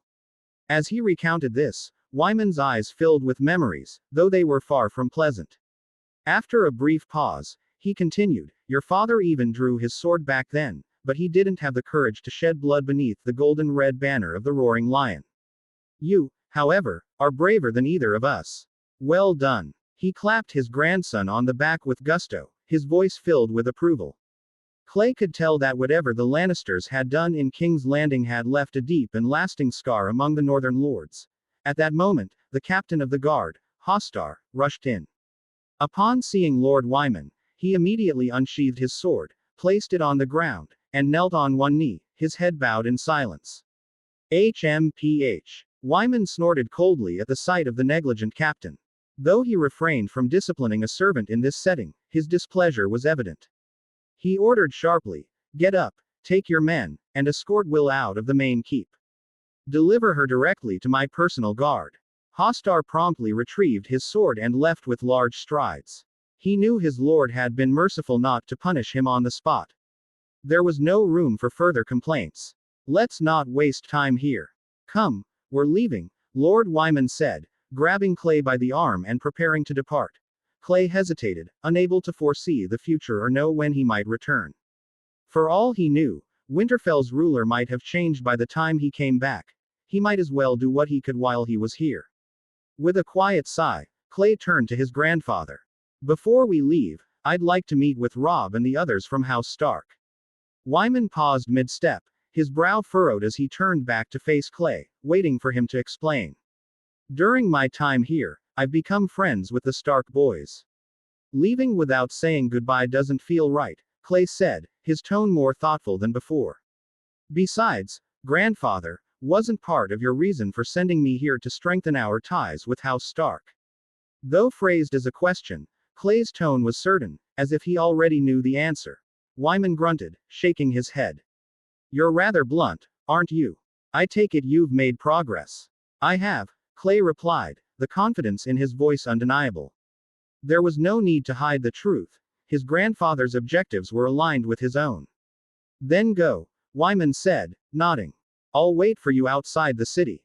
But remember, don't cause any more trouble. Lord Eddard readily agreed to Clay's request to bid farewell to Robb and the others before departing. A man of strong principles and deep emotions, Eddard respected the sincerity of Clay's actions. In the Great Hall of Winterfell, Clay once again encountered the unlucky Jon, Robb, and the young Bran. As for the youngest Stark, Rickon, there was no need to include him in this moment. Clay embraced Robb and Jon as brothers would, their shared bond of camaraderie forged over drinks, a bond as timeless and universal as men themselves, regardless of place or era. P.S. True words. Yet, Clay's true focus wasn't on these two mischief-makers. His eyes remained fixed on Bran, or more precisely, on the intricate web of magical threads surrounding him. As he moved to hug the somewhat shy Bran, Clay subtly activated his system, opening the magic pool within himself. The moment his hands brushed against the invisible threads, he felt them unravel, like a loose end being discovered. The threads flowed into his body, drawn in through his contact with Bran's back. Clay's eyes narrowed, a flash of recognition in his gaze. The sensation of this magic was far too familiar. He had felt it once before. At the Heart Tree.